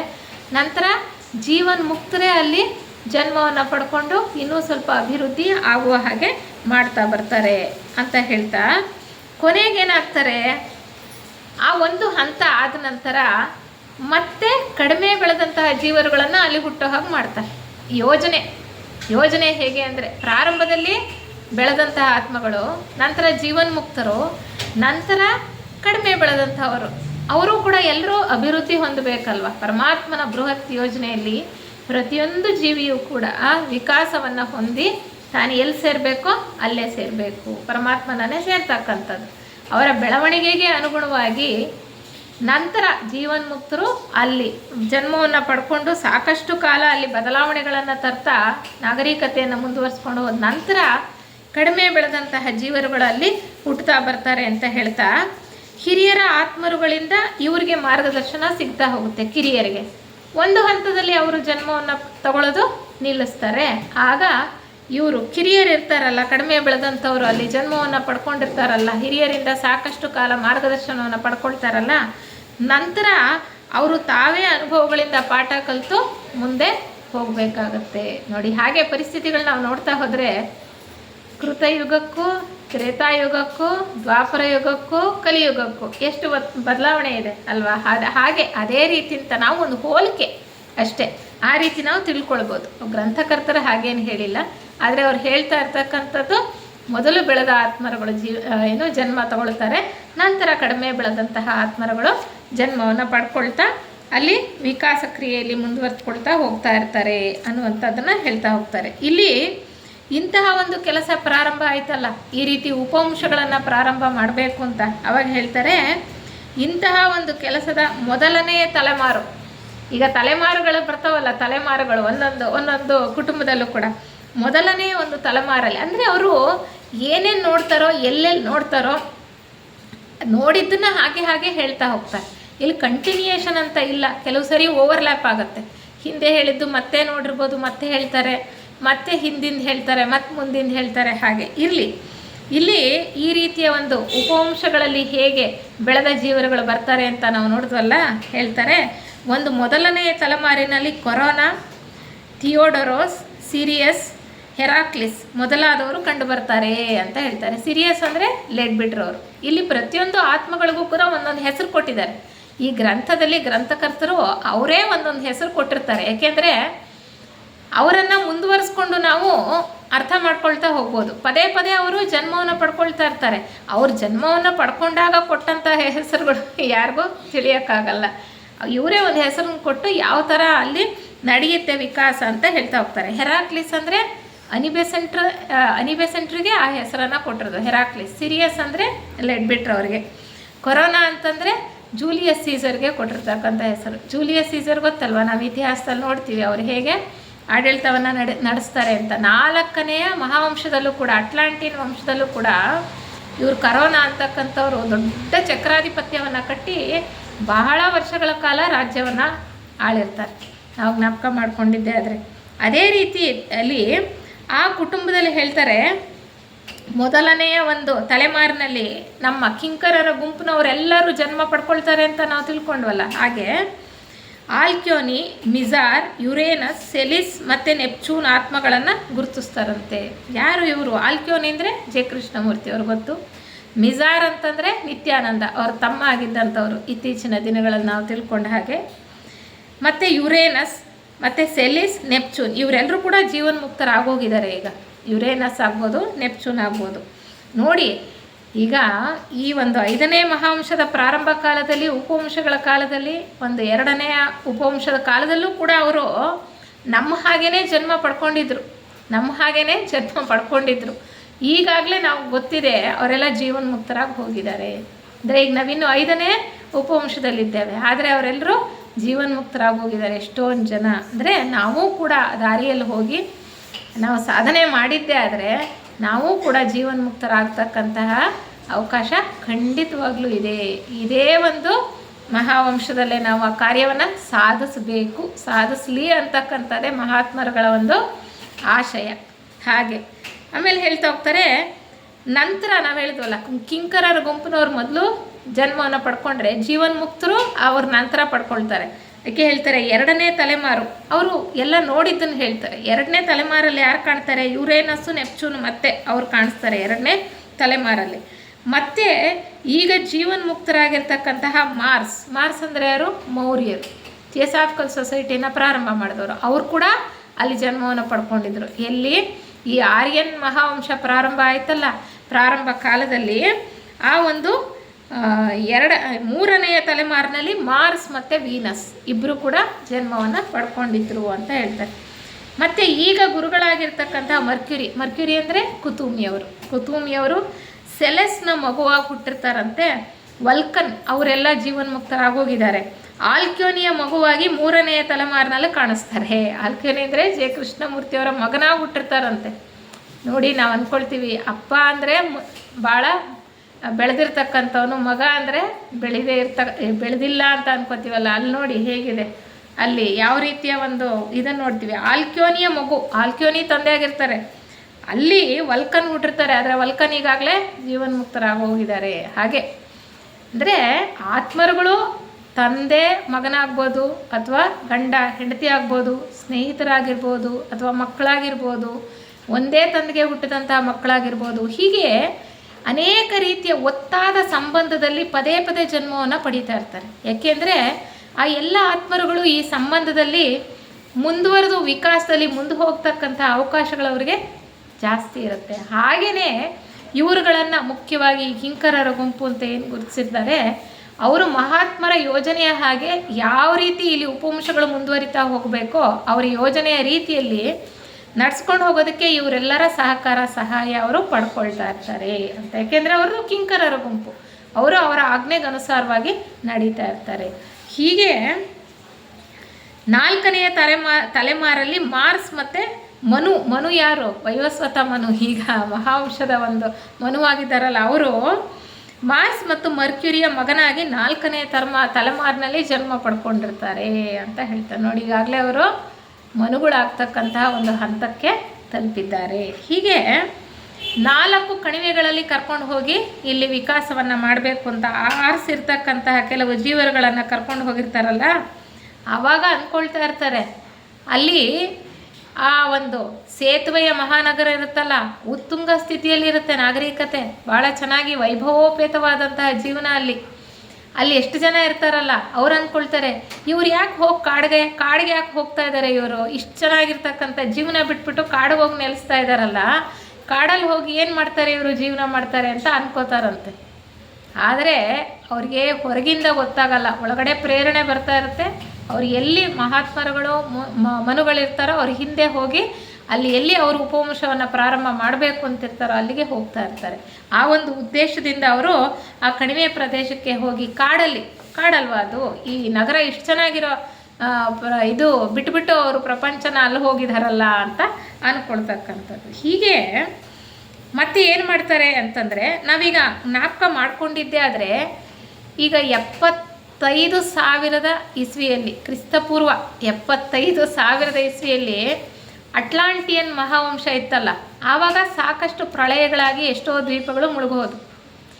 ಆ ಸಮಯದಲ್ಲೇ ವೈವಸ್ವತ ಮನುಗಳು ಕೆಲವರನ್ನು ಕರ್ಕೊಂಡು ಹೋಗಿ ಅರೇಬಿಯಾ ದೇಶದ ಉತ್ತರ ಭಾಗದಲ್ಲಿ ಪ್ರತ್ಯೇಕವಾಗಿ ಇಟ್ಟು ಅವರ ವಂಶ ಅಭಿವೃದ್ಧಿ ಆಗುವ ಹಾಗೆ ಯೋಜನೆಯನ್ನು ಮಾಡಿ ಅಲ್ಲಿ ಸ್ವಲ್ಪ ಕಾಲ ಇಟ್ಟಿರ್ತಾರೆ. ಆದರೆ ಈ ಅಟ್ಲಾಂಟಿಯನ್ ಉಪವಂಶದವರ ದಾಳಿಯಿಂದ ಅನೇಕ ಸಾರಿ ದಾಳಿಯಾಗಿ ಅವರಲ್ಲಿ ನೆಲೆ ನಿಲ್ಲೋದಕ್ಕೆ ಸಾಧ್ಯ ಆಗಲ್ಲ. ಹಾಗಿರುವಾಗ ಒಂದು ಹಂತದಲ್ಲಿ ಅವರನ್ನು ಮತ್ತೆ ಶಂಬಳ ದ್ವೀಪಕ್ಕೆ ಕರ್ಕೊಂಡು ಬಂದುಬಿಟ್ಟಿರ್ತಾರೆ. ಆದರೆ ಎಲ್ಲರನ್ನೂ ಕರ್ಕೊಂಡ್ಬಂದಿರಲ್ಲ, ಕೆಲವ್ರನ್ನ ಮಾತ್ರ ಕರ್ಕೊಂಡು ಬಂದಿರ್ತಾರೆ, ಕೆಲವ್ರನ್ನ ಅಲ್ಲೇ ಬಿಟ್ಬಿಟ್ಟಿರ್ತಾರೆ. ಈಗ ಮತ್ತೆ ಪರಿಸ್ಥಿತಿಗಳು ಸುಧಾರಿಸಿದ ನಂತರ ಹೇಳ್ತಾರೆ ಅವರು, ಕ್ರಿಸ್ತಪೂರ್ವ 40,000 ವರ್ಷ, ಅದು 75,000, ಈಗ 40,000 ವರ್ಷದಲ್ಲಿ ಮತ್ತೆ ಮಾರ್ಸ್ನ ನಾಯಕತ್ವ ಅಂತಾರೆ. ಮಾರ್ಸ್ ಅಂದರೆ ಯಾರು? ಈಗ ಮೌರ್ಯರು, ಈಗ ಜೀವನ್ಮುಕ್ತರಾಗಿರ್ತಕ್ಕಂಥವ್ರು. ಆಗ ಯಾವಾಗ 2ನೇ ಉಪವಂಶವನ್ನು ಅವರು ಅಭಿವೃದ್ಧಿ ಮಾಡಬೇಕು ಅಂತ ಯೋಜನೆ ಮಾಡ್ತಾರಲ್ಲ, ಆ ಕಾಲದಲ್ಲಿ ಅವರ ನಾಯಕತ್ವದಲ್ಲಿ ಕೆಲವರನ್ನು, ಬೆಳೆದ ಆತ್ಮರುಗಳನ್ನು ಮತ್ತೆ ಅರೇಬಿಯಾ ದೇಶಕ್ಕೆ ಹೋಗುವ ಹಾಗೆ ಯೋಜನೆ ಮಾಡ್ತಾರೆ. ಅಲ್ಲಿ ಮೊದಲು ಬಿಟ್ಟು ಬಂದಿರ್ತಾರೆ, ಅಲ್ಲಿ ಅವರು ನೆಲೆ ನಿಲ್ಲೋದಕ್ಕೆ ಸಾಧ್ಯ ಆಗಲ್ಲ. ಈಗ ಮತ್ತೆ ಕ್ರಿಸ್ತಪೂರ್ವ 40,000ರಲ್ಲಿ ಮತ್ತೆ ಕರ್ಕೊಂಡು ಹೋಗ್ತಾರೆ, ಅಲ್ಲಿ ಕಳಿಸ್ತಾರೆ. ಮಾರ್ಸ್ನ ನಾಯಕತ್ವದಲ್ಲಿ ಅವ್ರನ್ನ ಅಲ್ಲಿಗೆ ಕಳಿಸ್ತಾರೆ. ಅಂದರೆ ಮನು ಹಿಂದೆ ಬಿಟ್ಟು ಬಂದಿದ್ರಲ್ಲ, ಅರೇಬಿಯನ್ನರು ಇದ್ದ ಸ್ಥಳದಲ್ಲೇ ಇರ್ತಾರೆ. ಹಿಂದೆ ಬಿಟ್ಟು ಬಂದಿರ್ತಾರಲ್ಲ ಕೆಲವ್ರನ್ನ, ಅವರು ಅರೇಬಿಯಾ ದೇಶದಲ್ಲೇ ಇರ್ತಾರೆ. ಅಲ್ಲೇ ಅವರು ವಂಶವನ್ನು ಮುಂದುವರ್ಸ್ಕೊಂಡು ಹೋಗ್ತಾ ಅರೇಬಿಯಾ ದೇಶವನ್ನು ಪೂರ್ತಿಯಾಗಿ ಅವರು ಆಕ್ರಮಣ ಮಾಡಿಕೊಂಡಿರ್ತಾರೆ. ಆದರೆ ಅಲ್ಲಿದ್ದಂತಹ ಕೆಲವು ಪರ್ಯಾಯ ದ್ವೀಪಗಳನ್ನು ಕೂಡ ಅವರು ಆಕ್ರಮಿಸ್ಕೊಂಡಿರ್ತಾರೆ. ಹಾಗೆಯೇ ಸೊಮಾಲಿ ದೇಶವನ್ನು ಅವರು ಸಮುದ್ರದ ದಡದಲ್ಲಿದ್ದಂಥದ್ದು, ಮತ್ತು ಹಳೆಯ ಪರ್ಷಿಯಾ ಅಂದರೆ ಈಗ ಇರಾನ್ ಅಂತ ಏನು ಹೇಳ್ತೀವಲ್ಲ ಅದನ್ನು ಕೂಡ, ಮತ್ತು ಮೆಸೊಪಟೋಮಿಯಾ ದೇಶಗಳಲ್ಲೂ ಕೂಡ ಅವರು ಇರ್ತಾರೆ. ಅಲ್ಲಿ ಹಿಂದೆ ಬಿಟ್ಟು ಬಂದಿದ್ರಲ್ಲ ಅವರು ಅಲ್ಲಿರ್ತಾರೆ. ಈಗ ಮತ್ತೆ ಹೆಚ್ಚಾಗಿ ಇವರನ್ನ ಅಭಿವೃದ್ಧಿಗೊಳಿಸಿ ಮತ್ತೆ ಹೆಚ್ಚು ಮುಂದುವರೆದಂತಹ ಈ ಜೀವರುಗಳನ್ನು ಮತ್ತೆ ಅಲ್ಲಿಗೆ ಕರ್ಕೊಂಡು ಹೋಗ್ಬಿಡ್ತಾರೆ. ಯಾಕೆಂದರೆ ಅಲ್ಲಿ ಮತ್ತೆ ಅಭಿವೃದ್ಧಿ ಆಗಬೇಕಲ್ವ, ಅರೇಬಿಯನ್ 2ನೇ ಉಪವಂಶ ಅಭಿವೃದ್ಧಿ ಆಗಲಿ ಅಂತ. ಹೀಗೆ ಮಾರ್ಸ್ ಅವರ ನೇತೃತ್ವದಲ್ಲಿ ಮತ್ತೆ ಅಲ್ಲಿಗೆ ಕಳಿಸ್ಕೊಟ್ಟಾಗ ಈ ವಲಸೆಗಾರರು ಅಂತ ಹೇಳ್ತಾರೆ ಅವ್ರನ್ನ. ಇಲ್ಲಿಂದ ಎಲ್ಲಿದ್ದರು ಇವರು? ಸೇತುವೆ ನಗರ, ಗೋಬಿ ಸಮುದ್ರದ ಅಂಚಿನಿಂದ ಒಂದು 20 ಮೈಲಿ ದೂರ ಇದ್ದಿದ್ದ ಕಣಿವೆಗಳಲ್ಲಿ ಇವ್ರನ್ನ ಸಾಕಷ್ಟು ಬೆಳೆಸಿದ್ರಲ್ಲ, ಅವ್ರನ್ನ ಮತ್ತೆ ಅರೇಬಿಯಾ ದೇಶಕ್ಕೆ ಹೋಗೋ ಹಾಗೆ ಮಾಡ್ತಾರೆ. ಅಂದರೆ ವಲಸೆ ಹೋಗ್ತಾ ಇದ್ದಾರೆ, ನಗರದಿಂದ ಕಾಡಿಗೆ ಹೋಗ್ತಾರೆ, ಈಗ ಕಾಡಿಂದ ಮತ್ತೆ ಅರೇಬಿಯಾ ದೇಶಕ್ಕೆ ಬರ್ತಾರೆ. ಹಾಗೆ ಅವರಲ್ಲಿ 1,50,000 ಜನ ಯೋಧರಿದ್ರಂತೆ, ಯುವಕರು, ಮದುವೆ ಆಗದಲೇ ಇರೋರು. ಮತ್ತು ಹೆಂಗಸರು ಮತ್ತು ಮಕ್ಕಳು ಎಲ್ಲ ಸೇರಿ 1,00,000 ಜನ ಇದ್ದರು ಅಂತ ಹೇಳ್ತಾರೆ. ಅಷ್ಟೇ ಜನ ಇದ್ದಿದ್ದು, ಅವರನ್ನು ವಲಸೆ ಕರ್ಕೊಂಡು ಹೋಗ್ತಾರೆ. ಹಾಗೆ ವಲಸೆ ಹೋದವರು ಮಾರ್ಸ್ನ ನೇತೃತ್ವದಲ್ಲಿ ಸ್ವಲ್ಪ ಕಾಲ ಆದ ನಂತರ ಮನುಗಳಿದಾರಲ್ಲ, ವೈವಸ್ವತ ಮನುಗಳು, ಅವರೇ ಸ್ವತಃ ಅಲ್ಲಿಗೆ ಹೋಗ್ತಾರೆ. ಆ ವಲಸೆಗಾರರ ಗುಂಪನ್ನು ಸೇರಿಕೊಂಡು ಅವರೇ ಆ ಗುಂಪಿನ ನಾಯಕತ್ವವನ್ನು ವಹಿಸ್ಕೊಳ್ತಾರೆ.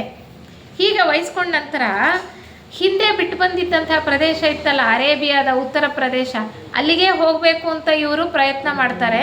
ಆ ಈಜಿಪ್ಟನ್ನು ದಾಟ್ಕೊಂಡು ಹಾಗೇ ಹೋಗ್ತಾರೆ. ಕೆಲವು ಪ್ರದೇಶಗಳನ್ನು ಹಿಂದೆ ಹೇಗೆ ಬಂದಿದ್ರು ಅದೇ ದಾರಿನಲ್ಲಿ ಮತ್ತೆ ಹೋಗ್ತಕ್ಕಂಥ ಪ್ರಯತ್ನವನ್ನು ಮಾಡ್ತಾರೆ.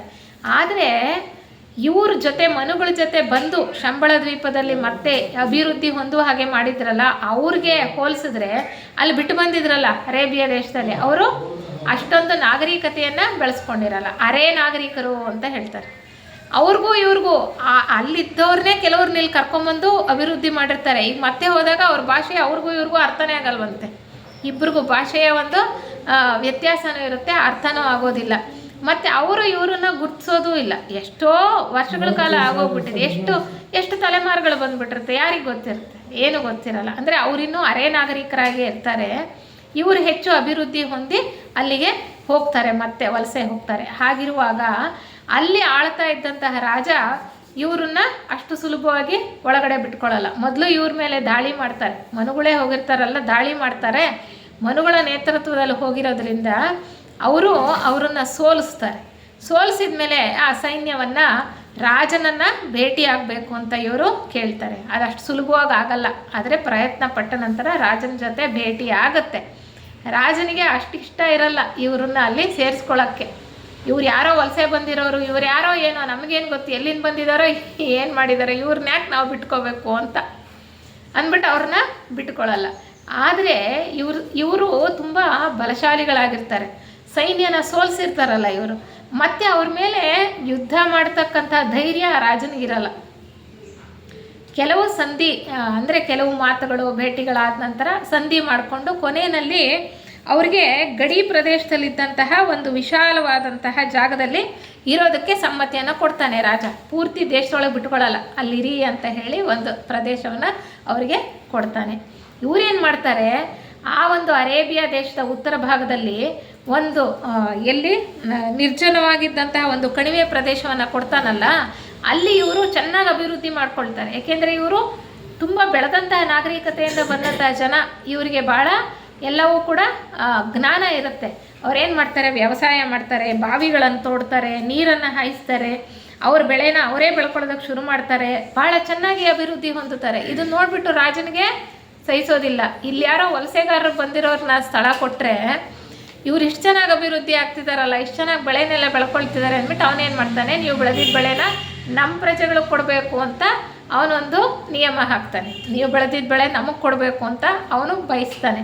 ಮತ್ತು ಆ ಒಂದು ರಾಜ ಇರ್ತಾನಲ್ಲ ಅಲ್ಲಿ ಹಿಂದೆ ಬಿಟ್ಟು ಬಂದಿದ್ದಂತಹ ಜಾಗದಲ್ಲಿ, ಅವನಿಗೆ ಶತ್ರುಗಳ ಕಾಟ ಇರುತ್ತೆ. ಆ ಶತ್ರುಗಳ ಮೇಲೆ ಯುದ್ಧ ಮಾಡೋದಕ್ಕೆ ಹೋದಾಗ ನೀವು ನಮಗೆ ಸಹಾಯ ಮಾಡಬೇಕು ಅಂತ ಕೇಳ್ತಾನೆ. ಆದರೆ ಮನುಗಳು ಒಪ್ಕೊಳ್ಳೋದಿಲ್ಲ, ಯಾವುದಕ್ಕೂ ಒಪ್ಕೊಳ್ಳೋದಿಲ್ಲ. ನಾವಾಗೆ ನಾವು ಯಾರ ಮೇಲೂ ಕೂಡ ಆಕ್ರಮಣ ಮಾಡ್ತಕ್ಕಂಥ ಮನೋಭಾವದವರಲ್ಲ.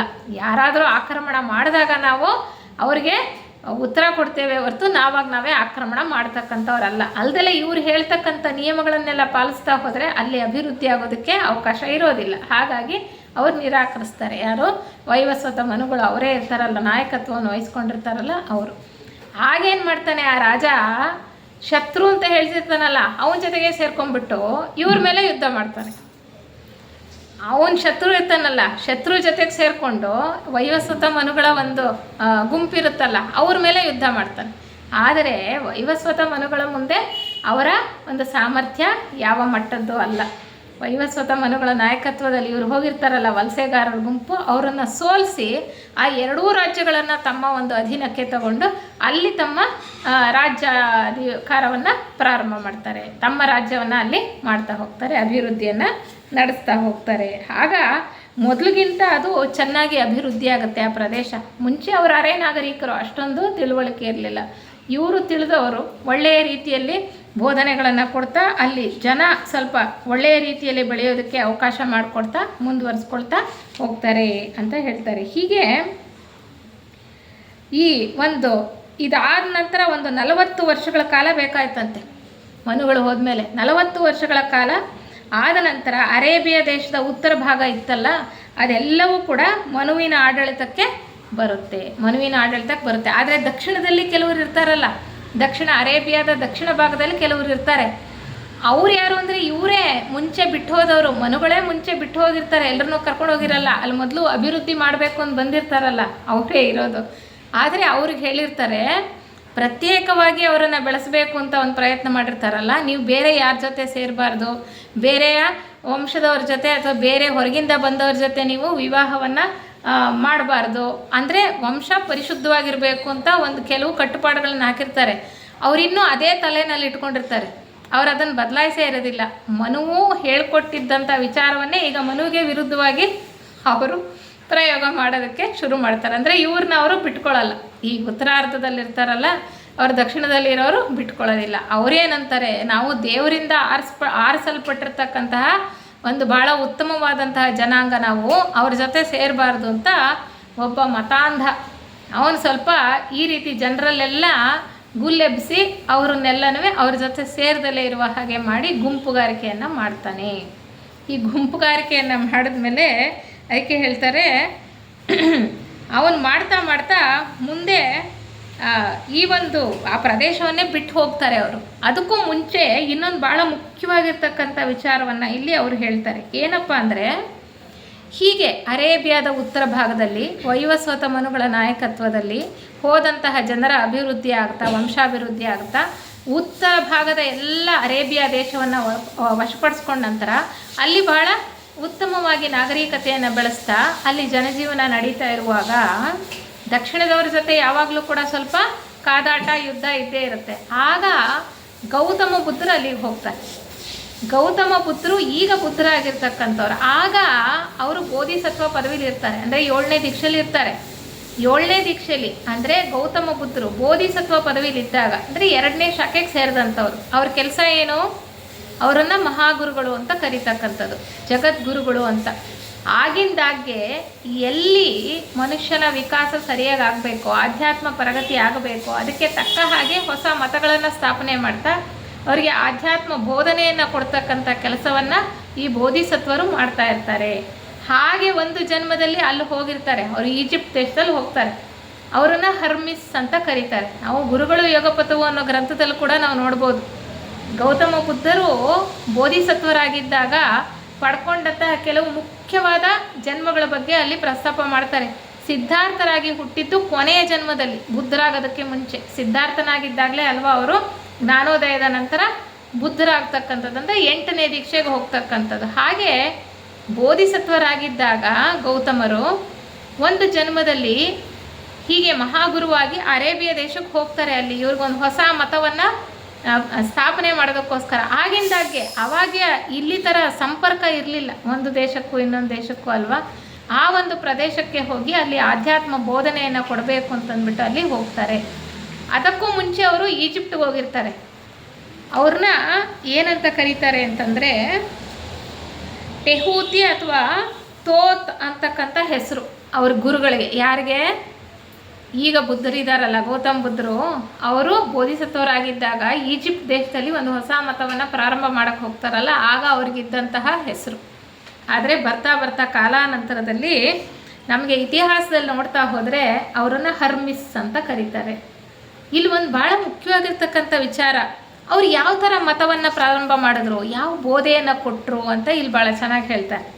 ಅವರು ಒಳಗಿನ ಬೆಳಕಿನ ಸಿದ್ಧಾಂತವನ್ನು ಬೋಧಿಸ್ತಾರಂತೆ.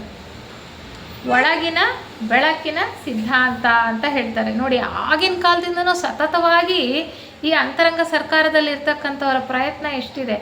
ಎಲ್ಲ ಜೀವರುಗಳು ಕೂಡ ಸರಿಯಾದ ದಾರಿನಲ್ಲಿ ಆಧ್ಯಾತ್ಮ ಪಥದಲ್ಲಿ ಮುಂದುವರಿಬೇಕು ಅಂತ ಆಗಿಂದಾಗೆ ಮತಗಳನ್ನು ಹೊಸದಾಗಿ ಸ್ಥಾಪನೆ ಮಾಡ್ತಾ ಆ ಜನರ ಬೆಳವಣಿಗೆಯ ಮಟ್ಟಕ್ಕೆ ಅನುಸಾರವಾಗಿ ಅವರಿಗೆ ವಿಚಾರವನ್ನು ತಿಳಿಸ್ತಕ್ಕಂಥ ಪ್ರಯತ್ನವನ್ನು ಅನಾದಿ ಕಾಲದಿಂದಲೂ ಕೂಡ ನಡೀತಾ ಬಂದಿದೆ. ಹೀಗೆ ಆ ಒಳಗಿನ ಬೆಳಕಿನ ಸಿದ್ಧಾಂತ ಇದೆಯಲ್ಲ, ಅದನ್ನು ಏನು ಹೇಳ್ತಾರೆ ಅಂದರೆ, ಬೆಳಕು ಅಂತಕ್ಕಂಥದ್ದು ವಿಶ್ವಾತ್ಮಕವಾಗಿದೆ, ಇಟ್ ಈಸ್ ಯೂನಿವರ್ಸಲ್ ಅಂತ ಹೇಳ್ತಾರೆ.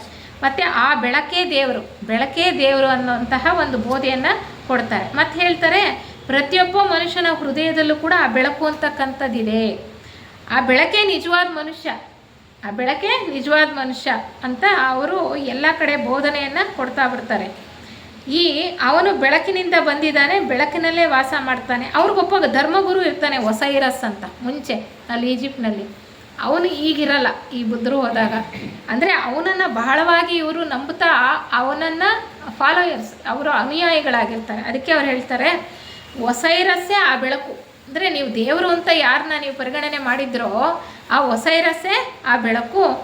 ಅವನು ಬೆಳಕಿನಿಂದನೇ ಬಂದಿದ್ದಾನೆ, ಅಂದರೆ ದೈವಾಂಶ ಸಂಭೂತ ಬಂದಿದ್ದಾನೆ, ಬೆಳಕಿಗೆ ಹೋಗಿ ಸೇರ್ತಾನೆ, ಅವನು ಬೆಳಕಲ್ಲೇ ವಾಸ ಮಾಡ್ತಾನೆ, ಆ ಬೆಳಕು ಎಲ್ಲ ಕಡೆನೂ ಇದೆ ಅಂತ. ಈಗಲೂ ಕೂಡ ನಾವು ಆ ಸಿದ್ಧಾಂತ, ನಮ್ಮೊಳಗಡೆ ಬೆಳಕಿದೆ, ಚೈತನ್ಯ ಇದೆ, ಈ ದೇಹ ನಾನಲ್ಲ ಅನ್ನುವಂಥದ್ದು ಈಗಲೂ ಕೂಡ ಬೇರೆ ಬೇರೆ ರೀತಿಯಲ್ಲಿ ಎಷ್ಟು ಮತಗಳನ್ನು ಸ್ಥಾಪನೆ ಮಾಡಿ ಬೋಧನೆಯನ್ನು ಕೊಡ್ತಾನೆ ಇದ್ದಾರೆ. ಆದರೆ ಮನುಷ್ಯ ಮಾತ್ರ ಬದಲಾಗ್ತಾ ಇಲ್ಲ. ಎಷ್ಟು ರೀತಿಯಲ್ಲಿ ಎಷ್ಟು ಥರದಲ್ಲಿ ಬೋಧನೆಯನ್ನು ಕೊಡ್ತಾರೆ. ಈ ಥರ ಕೊಟ್ಟರೆ ಉದ್ಧಾರ ಆಗ್ಬೋದು, ಇಲ್ಲ ಈ ಥರ ಕೊಟ್ಟರೆ ಅರ್ಥೈಸ್ಕೊಂಡು ಸ್ವಲ್ಪ ತನ್ನನ್ನು ತಾನು ಬದಲಾವಣೆ ಮಾಡ್ಕೊಳ್ಬೋದು ಅಂತ ಎಷ್ಟು ರೀತಿಯಲ್ಲಿ ಸತತವಾಗಿ ಪ್ರಯತ್ನ ಮಾಡ್ತಾ ಇದ್ದಾರೆ. ಆದರೂ ಕೂಡ ನಾವು ಇನ್ನು ಬದಲಾವಣೆ ಕಡೆಗೆ ಹೆಚ್ಚು ಗಮನವನ್ನು ಕೊಡೋದಕ್ಕೆ ಹೋಗ್ತಾ ಇಲ್ಲ. ಏಕೆಂದರೆ ಹೊರಗಡೆ ಪ್ರಪಂಚ ಅಷ್ಟು ಚೆನ್ನಾಗಿದೆ, ನಮ್ಮನ್ನು ಆಕರ್ಷಣೀಯವಾಗಿದೆ, ನಮ್ಮನ್ನು ಸೆಳೀತಾ ಇದೆ. ಅದಕ್ಕೆ ಅಲ್ವಾ ಅವ್ರು ಹೇಳ್ತಾರೆ, ಈ ಬೆಳಕು ಅಂತಕ್ಕಂಥದ್ದು ಎಲ್ಲ ಕಡೆನೂ ಇದೆ, ಗುಪ್ತವಾಗಿದೆ ಅಂತಾರೆ. ಈಗ ಬೆಸೆಂಟ್ರು ಕೊಟ್ಟಿರೋದೇನು, ನಾವು ಸಾರ್ವತ್ರಿಕ ಒಂದು ಪ್ರಾರ್ಥನೆ ಮಾಡ್ತೀವಲ್ಲ, ಪ್ರತಿ ಅಣುವಿನಲ್ಲಿಯೂ ಚಲಿಸುತ್ತಿರುವ ಗುಪ್ತ ಚೇತನವೇ, ಪ್ರತಿ ಪ್ರಾಣಿಯಲ್ಲಿಯೂ ಬೆಳಗುತ್ತಿರುವ ಗುಪ್ತ ಜ್ಯೋತಿಯೇ. ಜ್ಯೋತಿ ಅಂದರೆ ಬೆಳಕು ಅಲ್ವಾ. ಎಲ್ಲವನ್ನೂ ಒಂದನ್ನಾಗಿ ಸೇರಿಸಿರುವ ಗುಪ್ತ ಪ್ರೇಮವೇ, ನಿನ್ನೊಡನೆ ಒಂದಾಗಿ ಏನೆಂದು ತಿಳಿದಿರುವ ಪ್ರತಿಯೊಬ್ಬನು ಆ ಕಾರಣದಿಂದಲೇ ಇತರರೊಂದಿಗೂ ತನ್ನ ಐಕ್ಯತೆಯನ್ನು ಅರಿಯಲಿ. ಅನಿಬೆಸೆಂಟ್ರೇ ಹೆರಾಕ್ಲಿಸ್ ಆಗಿದ್ದವರು, ಅಷ್ಟು ಸಾರಿ ಎಲ್ಲ ಹೆರಾಕ್ಲಿಸ್ ಅಂತ ಅವ್ರಿಗೆ ಹೆಸರು ಕೊಟ್ಟಿರೋದು. ಎಷ್ಟು ಜನ್ಮಗಳನ್ನು ಪಡ್ಕೊಂಡು ಬಂದಿದ್ದಾರೆ, ಎಷ್ಟು ಜನ್ಮಗಳಲ್ಲಿ ಎಷ್ಟೆಷ್ಟು ಕೆಲಸ ಆ ಒಂದು ಜೀವನ್ಮುಕ್ತರಾಗಿರ್ತಕ್ಕಂಥವರ ಒಂದು ಒಡನಾಟದಲ್ಲಿ ಅನುಯಾಯಿಗಳಾಗಿ ಎಷ್ಟು ಕೆಲಸವನ್ನು ಮಾಡ್ಕೊಂಡು ಬಂದಿದ್ದಾರೆ ಅನ್ನುವಂಥದ್ದನ್ನು ನಾವು ತಿಳ್ಕೊಳ್ಬೋದು. ಅವ್ರು ಹೇಳ್ತಾರೆ, ಈ ಒಂದು ಹೊಸ ಮತವನ್ನು ಪ್ರಾರಂಭ ಮಾಡಿ ಈಜಿಪ್ಟ್ನಲ್ಲಿ ಮಾಡಿದರು ಅಂತ ಹೇಳಿದ್ವಲ್ಲ, ಅಲ್ಲಿ ಪ್ರತಿಯೊಬ್ಬ ಮನುಷ್ಯನಿಗೂ ಯಾವುದೇ ಸಂಸ್ಕಾರ ಅಥವಾ ಆಚರಣೆಗಿಂತ ಆ ಸತ್ಯ, ಬೆಳಕು ನನ್ನೊಳಗಡೆ ಇದೆ, ಮನುಷ್ಯನ ಒಳಗಡೆ ಅಂತ ಹೇಳ್ತಾರಲ್ಲ, ಆ ಸತ್ಯವೇ ಹೆಚ್ಚು ಸಮೀಪದಲ್ಲಿದೆ. ನೀವು ಹೊರಗಡೆ ಬರೀ ಸಂಸ್ಕಾರಗಳನ್ನು ಆಚರಣೆಗಳನ್ನು ಹಿಡ್ಕೊಂಡಿದ್ದೀರ, ಈಗಲೂ ಬಿಟ್ಟಿಲ್ಲ ನಾವು. 5ನೆಯ ಉಪವಂಶ ಬಂದರೂ ಬಿಟ್ಟಿಲ್ಲ. ಅವ್ರು ಹೇಳ್ತಾ ಇರೋದು 2ನೇ ಉಪವಂಶದ ವಿಚಾರ ಅಲ್ವಾ. ಆಗ ಈ ರೀತಿಯ ಒಂದು ಬೋಧನೆಯನ್ನು ಕೊಡ್ತಾರೆ. ಮನುಷ್ಯನಿಗೆ ತಿಳುವಳಿಕೆ ಉಂಟಾದಾಗ ಈ ಆಚರಣೆಗಳನ್ನು ಮೀರ್ತಾನೆ, ಅದನ್ನು ಬಿಟ್ಟು ಮುಂದಕ್ಕೆ ಹೋಗ್ತಾನೆ. ಅಂದರೆ ಆ ಬೆಳಕಿನಿಂದ ಬಂದಿದ್ದಾನಲ್ಲ, ಆ ಬೆಳಕಿಗೆ ಹೋಗಿ ಸೇರ್ತಾನೆ ಅಂತ. ಆ ಬೆಳಕಿಗೆ ಅವರು ಅಮುನ್ರಾ ಅಂತಕ್ಕಂಥ ಒಂದು ಹೆಸರನ್ನು ಹೇಳ್ತಾರೆ. ಹೀಗೆ ಎಲ್ಲವೂ ಆ ಬೆಳಕಿನಿಂದ ಬಂದಿದೆ ಅಂತ ಹೇಳ್ತಾ ಹೋಗ್ತಾರೆ. ಹೀಗೆ ಅವರು ಬೋಧನೆಯನ್ನು ಕೊಟ್ಟ ನಂತರ ಈಜಿಪ್ಟ್ನಲ್ಲಿ ಹರ್ಮಿಸ್ ಅಂತ ಅವ್ರನ್ನ ಕರೀತಾರಲ್ಲ, ಈಗ ಬುದ್ಧರಾಗಿರ್ತಕ್ಕಂಥವ್ರನ್ನ, ಅಲ್ಲಿ ಚಕ್ರವರ್ತಿ ಏನು ಮಾಡ್ದ, ಒಂದು ಧ್ಯೇಯವಾಕ್ಯವನ್ನು ಸೂಚಿಸಿದ್ರು. ಅವರು ಮಹಾಗುರುಗಳು ಅಲ್ಲಿ ಚಕ್ರವರ್ತಿಗೆ ಒಂದು ಧ್ಯೇಯವಾಕ್ಯವನ್ನು ಸೂಚಿಸಿದ್ರು, ಎಲ್ರಿಗೂ, ಆ ಪ್ರಜೆಗಳಿಗೂ ಎಲ್ರಿಗೂ. ಏನಪ್ಪ ಅಂದರೆ, ಬೆಳಕನ್ನು ಅನ್ವೇಷಿಸು, ನಿನ್ನೊಳಗಡೆನೇ ಬೆಳಕಿದೆ, ಹೊರಗಡೆ ನೋಡಬೇಡ, ಆ ಬೆಳಕನ್ನು ಅನ್ವೇಷಣೆ ಮಾಡ್ತಾ ಹೋಗು ನಿನ್ನೊಳಗಡೆನೆ ಅಂತ. ಇವರೇನು ಮಾಡಿದ್ರು, ಆ ಧ್ಯೇಯವಾಕ್ಯವನ್ನು ಚಕ್ರವರ್ತಿ ಏನು ಮಾಡ್ದ, ನೀನೇ ಆ ಬೆಳಕು ಪ್ರಕಾಶಿಸಲಿ ಅಂದ್ಬಿಟ್ಟು ದೊಡ್ಡ ದೊಡ್ಡ ದೇವಸ್ಥಾನಗಳನ್ನು ಕಟ್ಟಿಸಿ ಆ ದೇವಸ್ಥಾನಗಳ ಮಹಾದ್ವಾರದ ಮೇಲೆಲ್ಲ ಈ ಧ್ಯೇಯವಾಕ್ಯವನ್ನು ಕೆತ್ತಿಸ್ತಾನೆ ಅಲ್ವಾ. ಆಮೇಲೆ ಜನ ಏನು ಮಾಡ್ತಾರೆ, ಎಲ್ರಿಗೂ ಭಾಳ ಒಂಥರ ಹುಮ್ಮಸ್ಸು, ಏನೋ ಧ್ಯೇಯವಾಕ್ಯ ಕೊಟ್ಬಿಟ್ಟಿದ್ದಾರೆ, ನಮಗೇನೋ ಒಂದು ಸತ್ಯ ಅಂತಕ್ಕಂಥದ್ದು ಸಿಕ್ಕುತ್ತೆ. ಆದರೆ ನಾವೇನು ಮಾಡ್ತೀವಿ, ಬರೀ ವಾಕ್ಯ ಹಿಡ್ಕೋತೀವಿ. ನಮ್ಮಲ್ಲಿ ಬದಲಾವಣೆ ತರ್ಕೊಳ್ಳೋದಕ್ಕಿಂತ, ಅನುಷ್ಠಾನ ಮಾಡೋದಕ್ಕಿಂತ ವಾಕ್ಯ ಹಿಡ್ಕೊಳ್ಳೋದು, ಸಂಪ್ರದಾಯ ಕೊಟ್ಟರೆ ಸಂಪ್ರದಾಯ ಹಿಡ್ಕೊಳ್ಳೋದು, ವ್ರತಗಳನ್ನ ಹಿಡ್ಕೊಳ್ಳೋದು, ಆಚರಣೆ ಹಿಡ್ಕೊಳ್ಳೋದು, ಒಳಗಿರೋ ಸತ್ಯ ಬಿಟ್ಬಿಡೋದು. ಅದೇ ಅಲ್ವಾ ಮನುಷ್ಯನ ಸ್ವಭಾವ. ಹಾಗೆ ಏನು ಮಾಡ್ತಾರಂತೆ ಜನ, ಅವರವರ ಸಾಮರ್ಥ್ಯಕ್ಕೆ, ಅವರವರಿಗೆ ಸಾಧ್ಯ ಇದ್ದಷ್ಟು, ಕೆಲವರು ಚಿನ್ನ, ಬೆಳ್ಳಿ ಅಥವಾ ಬೆಳೆ ಬಾಳ್ತಕ್ಕಂಥ ಲೋಹಗಳಲ್ಲೆಲ್ಲ ಈ ಕೆತ್ತನೆಯನ್ನು ಕೆತ್ತಿಸ್ಬಿಟ್ಟು ಮನೆ ಮುಂದೆ ಹಾಕ್ಕೊಳ್ಳೋದು. ಮನೆ ಮುಂದೆ ಬಾಗಿಲಿಗೆ ನಾವು ಹಾಕಿದ್ದೀವಲ್ಲ ಈಗ, ಅಲ್ಲಿರುವುದು ನಮ್ಮೆಲ್ಲರ ಮನೆ, ಇಲ್ಲಿರುವುದು ಸುಮ್ಮನೆ. ಹಾಗೆ ಅಲ್ಲ, ಯಾವ ಥರ ಮನುಷ್ಯನ ಸ್ವಭಾವ ಅಂತ. ಹಾಗೆ ಎಲ್ಲರೂ ಕೆತ್ತಿಸ್ಬಿಟ್ಟು ಅವ್ರ ಮನೆ ಮುಂದೆ ಹಾಕ್ಕೊಂಡಿದ್ರಂತೆ, ಹಾಕ್ಕೊಳ್ಳೋಕೆ ಪ್ರಾರಂಭ ಮಾಡ್ತಾರೆ. ಕೆಲವರು ಚಿನ್ನದ ಲೋಹದಿಂದ ತಯಾರು ಮಾಡಿರ್ತಕ್ಕಂಥ ಒಂದು ಪ್ಲೇಟ್ಗಳು, ಅದ್ರ ಮೇಲೆ ಕೊರೆಸಿ ಅದನ್ನು ಹಾಕ್ಕೊಳ್ಳೋದು. ಕೆಲವರು ಸಾಮರ್ಥ್ಯ, ದುಡ್ಡಿಲ್ದಲೇ ಇರ್ತಕ್ಕಂಥವ್ರು ಜೇಡಿಮಣ್ಣು, ಸುಟ್ಟು ಜೇಡಿಮಣ್ಣು ಇರುತ್ತಲ್ಲ, ಅದ್ರ ಮೇಲೆ ಕೊರೆಸಿ ಹಾಕ್ಕೊಂಡ್ರು. ಒಟ್ಟಿನಲ್ಲಿ ಬರೀ ಧ್ಯೇಯವಾಕ್ಯ ಹಾಕ್ಕೊಂಡ್ರು. ಹೆಚ್ಚು ಜಾಸ್ತಿಯಾಗಿ ಮುಂದುವರೆದು ಹೋದವರು ಬಹಳ ಕಡಿಮೆ ಜನ. ಮುಂದುವರೆದು ಹೋದವರು ಪ್ರತಿ ಉಪವಂಶದಲ್ಲೂ ಇದ್ದೇ ಇದ್ದಾರೆ, ಆದರೆ ಕಡಿಮೆ ಜನ. ಹೆಚ್ಚು ಜನ ಇದನ್ನೇ ಹಿಡ್ಕೊಂಡು ಕೂತರು ಅಂತ ಹೇಳ್ತಾ ಬರ್ತಾರೆ. ಈ ಒಂದು ಘಟ್ಟದಲ್ಲಿ ಇಲ್ಲಿ ಅರೇಬಿಯಾ ದೇಶದಲ್ಲಿ ಉತ್ತರ ಮತ್ತು ದಕ್ಷಿಣದ ಭಾಗದ ಜನರಿಗೆ ಹೇಗೆ ಒಂದು ತಿಕ್ಕಾಟ, ಯುದ್ಧ ನಡೀತಾ ಇರುತ್ತಲ್ಲ, ಆ ಸಮಯದಲ್ಲಿ ಈ ರೀತಿಯ ಬೋಧನೆಯನ್ನು ಕೊಟ್ಟಿದ್ರಲ್ಲ ಯಾರು, ಗೌತಮರು ಬೋಧಿಸತ್ವರಾಗಿದ್ದಾಗ, ಹರ್ಮಿಸ್ ಅಂತ ಅನ್ನುವಂಥ ಹೆಸರಿನಲ್ಲಿ ಈಜಿಪ್ಟ್ನಲ್ಲಿ, ಅವರು ಅರೇಬಿಯಾ ದೇಶಕ್ಕೆ ಬರ್ತಾರೆ. ಆ ಮತ ಏನು ಸ್ಥಾಪನೆ ಮಾಡಿರ್ತಾರೋ ಈಜಿಪ್ಟ್ನಲ್ಲಿ, ಆ ಸಿದ್ಧಾಂತವನ್ನು ಇವ್ರಿಗೂ ಕೂಡ ಅಲ್ಲಿ ಬೋಧನೆಯನ್ನು ಮಾಡೋದಕ್ಕೋಸ್ಕರ ಬರ್ತಾರೆ ಅಂತ ಹೇಳ್ತಾರೆ. ಮುಂದೆ ಆರ್ಯನ್ನರ 2ನೇ ಉಪವಂಶರು ಇರ್ತಕ್ಕಂಥ ಸ್ಥಳಕ್ಕೆ ಬಂದು ಮತ್ತೆ ಅಂತರಂಗದ ಬೆಳಕಿನ ಸಿದ್ಧಾಂತವನ್ನು ಅವರು ಬೋಧಿಸ್ತಾ ಹೋಗ್ತಾರೆ ಅಂತ. ಹೀಗೆ ಹೇಗೆ ನಡೀತಾ ಇದೆ ಕೆಲಸ ಕಾರ್ಯ ಅನ್ನೋದು ನಾವು ಒಂದು ಪಕ್ಷಿ ನೋಟವನ್ನು ಪಡ್ಕೊಳ್ಬೋದು. ಮತ್ತು ಈ ಉತ್ತರ ಭಾಗದಲ್ಲಿದ್ದಂಥವರು ದಕ್ಷಿಣ ಭಾಗದಲ್ಲಿದ್ದಂಥವ್ರಿಗೂ ಕೂಡ ಆಗಾಗ್ಗೆ ಯುದ್ಧ ಗಲಭೆಗಳು ನಡ್ತಾ ಇರುತ್ತಲ್ಲ, ಆಗ ಒಂದು ಸಾರಿ ಏನಾಗುತ್ತೆ ಅಂದರೆ, ಹಲವಾರು ಶತಮಾನಗಳ ನಂತರ ಒಬ್ಬ ಬಹಳ ಮಹತ್ವಾಕಾಂಕ್ಷೆಯುಳ್ಳಂತಹ ಒಬ್ಬ ರಾಜ ಪಟ್ಟಕ್ಕೆ ಬರ್ತಾನೆ. ಆ ಉತ್ತರ ಭಾಗದ, ಅರೇಬಿಯಾದ ಉತ್ತರ ಭಾಗದಲ್ಲಿತ್ತಲ್ಲ, ಅವನೇನು ಮಾಡ್ತಾನೆ, ದಕ್ಷಿಣ ಭಾಗದವ್ರನ್ನ ಸ್ವಲ್ಪ ಸೋಲಿಸಿ ಆ ಪ್ರದೇಶಗಳನ್ನು ತನ್ನ ಒಂದು ಚಕ್ರಾಧಿಪತ್ಯಕ್ಕೆ ಎಲ್ಲ ಸೇರಿಸ್ಕೊಂಡ್ಬಿಡ್ತಾನೆ, ಕೆಲವು ದ್ವೀಪಗಳು ಮತ್ತು ಆ ದಕ್ಷಿಣ ಭಾಗ. ಆದರೆ ಈ ಬಂಡಾಯಕೋರು ಇರ್ತಾರಲ್ಲ, ಕೆಲವರು ಮತಾಂಧರು, ಕೆಲವರು ಇವರ ಸಿದ್ಧಾಂತಗಳನ್ನು ಒಪ್ಕೊಳ್ದೇ ಇರೋ, ಅವನು ಭಾಳ ಉದಾರಿ. ಇವರ ಸಿದ್ಧಾಂತಗಳನ್ನು ನೀವು ಬಿಡಿ ಅಂತ ಹೇಳಲ್ಲ, ನೀವು ಏನು ಮಾಡ್ತಿದ್ದೀರೋ ನೀವು ಮಾಡ್ಕೊಂಡು ಹೋಗಿ, ಆದರೆ ಅವ್ರನ್ನ, ಆ ಪ್ರದೇಶವನ್ನು ಇವನ ರಾಜ್ಯದೊಳಗೆ ಸೇರಿಸ್ಕೊಳ್ತಾನೆ. ಆದರೆ ಅವರು ಒಪ್ಪೋದಿಲ್ಲ. ಅವ್ರು ಕೆಲವರನ್ನ ಗುಂಪು ಕಟ್ಕೊಂಡು ಏನು ಮಾಡ್ತಾರೆ, ಆ ಅರೇಬಿಯಾ ದೇಶವನ್ನು ಬಿಟ್ಟು ಅವ್ರು ಎಲ್ಲಿ ಹೋಗ್ತಾರೆ ಮುಂದೆ ಅಂತಂದರೆ, ಸೊಮಾಲಿ ದೇಶಕ್ಕೆ ಹೋಗ್ತಾರೆ. ಆ ಸೊಮಾಲಿ ದೇಶ ಇದೆಯಲ್ಲ ಈಗ, ಆ ದೇಶಕ್ಕೆ ಹೋಗ್ತಾರೆ. ಅದರ ಆ ಒಂದು ದ್ವೀಪದ ಅಕ್ಕಪಕ್ಕ ಇರ್ತಕ್ಕಂಥ ಜಾಗಗಳನ್ನೆಲ್ಲ ಆಕ್ರಮಣ ಮಾಡ್ಕೊಳ್ತಾ ಹೋಗ್ತಾರೆ. ಹಲವಾರು ಶತಮಾನಗಳ ಕಾಲ ಅಲ್ಲಿರ್ತಾರೆ ಅವರು. ಹೇಗೆ ಅಂದರೆ ಇವರೆಲ್ಲ 2ನೇ ಉಪವಂಶಕ್ಕೆ ಸೇರಿದಂಥವ್ರು, ಆರ್ಯ ಜನಾಂಗದ 2ನೇ ಉಪವಂಶಕ್ಕೆ ಸೇರಿದಂಥವ್ರು.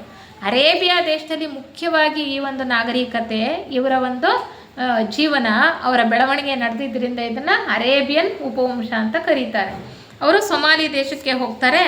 ಹೀಗೆ ಅನೇಕ ಶತಮಾನಗಳಾದ ನಂತರ ಇವರೆಲ್ಲ ಏನಂತಾರೆ, ಬೇರೆ ವಂಶದವ್ರ ಜೊತೆ ಸೇರಬಾರ್ದು, ಬೇರೆಯವ್ರ ಜೊತೆ ಸೇರಬಾರ್ದು, ಅಂತರ್ಜಾತೀಯ ವಿವಾಹ ಆಗಬಾರ್ದು ಅಂತ ಮಡಿವಂತಿಕೆ ಇದ್ದಂಥವ್ರಲ್ವ ಇವರು, ಹಳಬರು ಮನುಗಳು ಮೊದಲು ಕರ್ಕೊಂಡೋಗ್ಬಿಟ್ಟಂಥವ್ರು ಇವರೆಲ್ಲ ಹೋಗ್ತಾರೆ. ಆದರೆ ಒಂದಷ್ಟು ಶತಮಾನಗಳಾದ ನಂತರ ಒಬ್ಬ ದೇವದೂತ, ಅಂದರೆ ಆಡಳಿತ ನಡೆಸ್ತಾ ಇದ್ದವನು ಏನು ಮಾಡ್ತಾನೆ, ಅಲ್ಲಿದ್ದಂತಹ ನೀಗ್ರೋ ಜೊತೆ ಒಂದು ಸಂಬಂಧವನ್ನು ಇಟ್ಕೊಳ್ತಾನೆ. ಅಂದರೆ ಆಫ್ರಿಕಾಕ್ಕೂ ಹೋಗ್ತಾರೆ ಇವರು, ಆಫ್ರಿಕಾ ದೇಶದ ತನಕ ಹೋಗ್ತಾರೆ, ಸೊಮಾಲಿ ಮತ್ತು ಆಫ್ರಿಕಾ ದೇಶದ ತನಕ.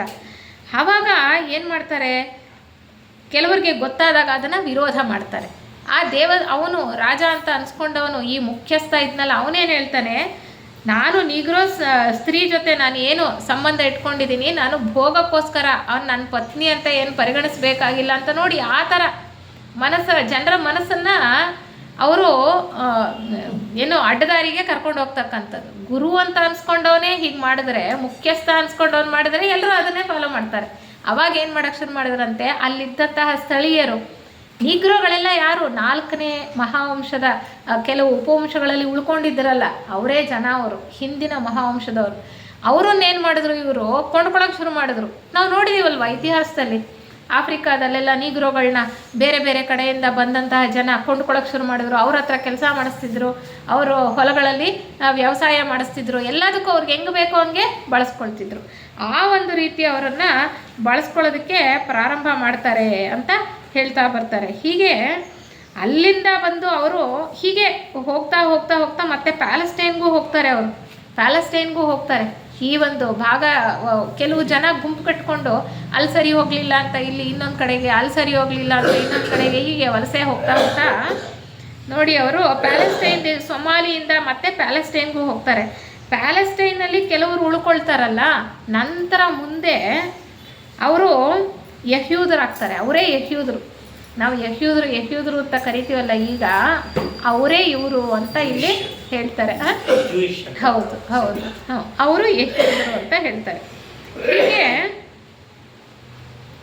ನಿಜವಾದ ಅರೇಬಿಯನ್ನರು ಮೊದಲು ಏಡನ್ನಲ್ಲಿ ಇಳಿತಾರೆ, ನಿಧಾನವಾಗಿ ಉತ್ತರ ದಿಕ್ಕಿಗೆ ಸಾಗ್ತಾ ಮತ್ತೆ ಅಲ್ಲಿಂದ ದಕ್ಷಿಣ ಭಾಗದ ಅರಬ್ಬಿ ದೇಶಕ್ಕೂ ಬರ್ತಾರೆ. ಈಗಲೂ ಕೂಡ ದಕ್ಷಿಣ ಭಾಗದ ಅರಬ್ಬಿ ದೇಶ ಇದೆಯಲ್ಲ, ಅರೇಬಿಕ್ ಅಂತ ನಾವೇನು ಕರಿತೀವಿ, ಅರೇಬಿಯಾ ದೇಶಗಳಿದೆಯಲ್ಲ, ಅಲ್ಲಿ ದಕ್ಷಿಣ ಭಾಗದಲ್ಲಿ ಈ ನೀಗ್ರೋಗಳನ್ನೆಲ್ಲ ಅವರು ಬಳಸ್ಕೊಂಡು ಅವರು ಎಲ್ಲ ಮಿಶ್ರ ಆಗಿಬಿಟ್ಟಿರುತ್ತಲ್ಲ, ಅವರ ತಳಿ ಅಂದರೆ ಅವರ ವಂಶ, ಅಂದರೆ ಒಂದೇ ವಂಶದಲ್ಲಿ ಇರಲ್ಲ. ಹೀಗೆ ನೀಗ್ರೋಗಳನ್ನು ಅವ್ರು ಯಾವಾಗ ಅವ್ರಿಗೋಸ್ಕರ ಭೋಗಕ್ಕೋಸ್ಕರ ಬಳಸ್ಕೊಂಡು ಅವರನ್ನು ಮದುವೆ ಮಾಡಿಕೊಂಡು ಮತ್ತೆ ಸಂತತಿ ಬೆಳೀತಾ ಹೋಗುತ್ತಲ್ಲ, ಅದನ್ನು ಈಗಲೂ ನೋಡ್ಬೋದು ಅಂತ ಹೇಳ್ತಾರೆ.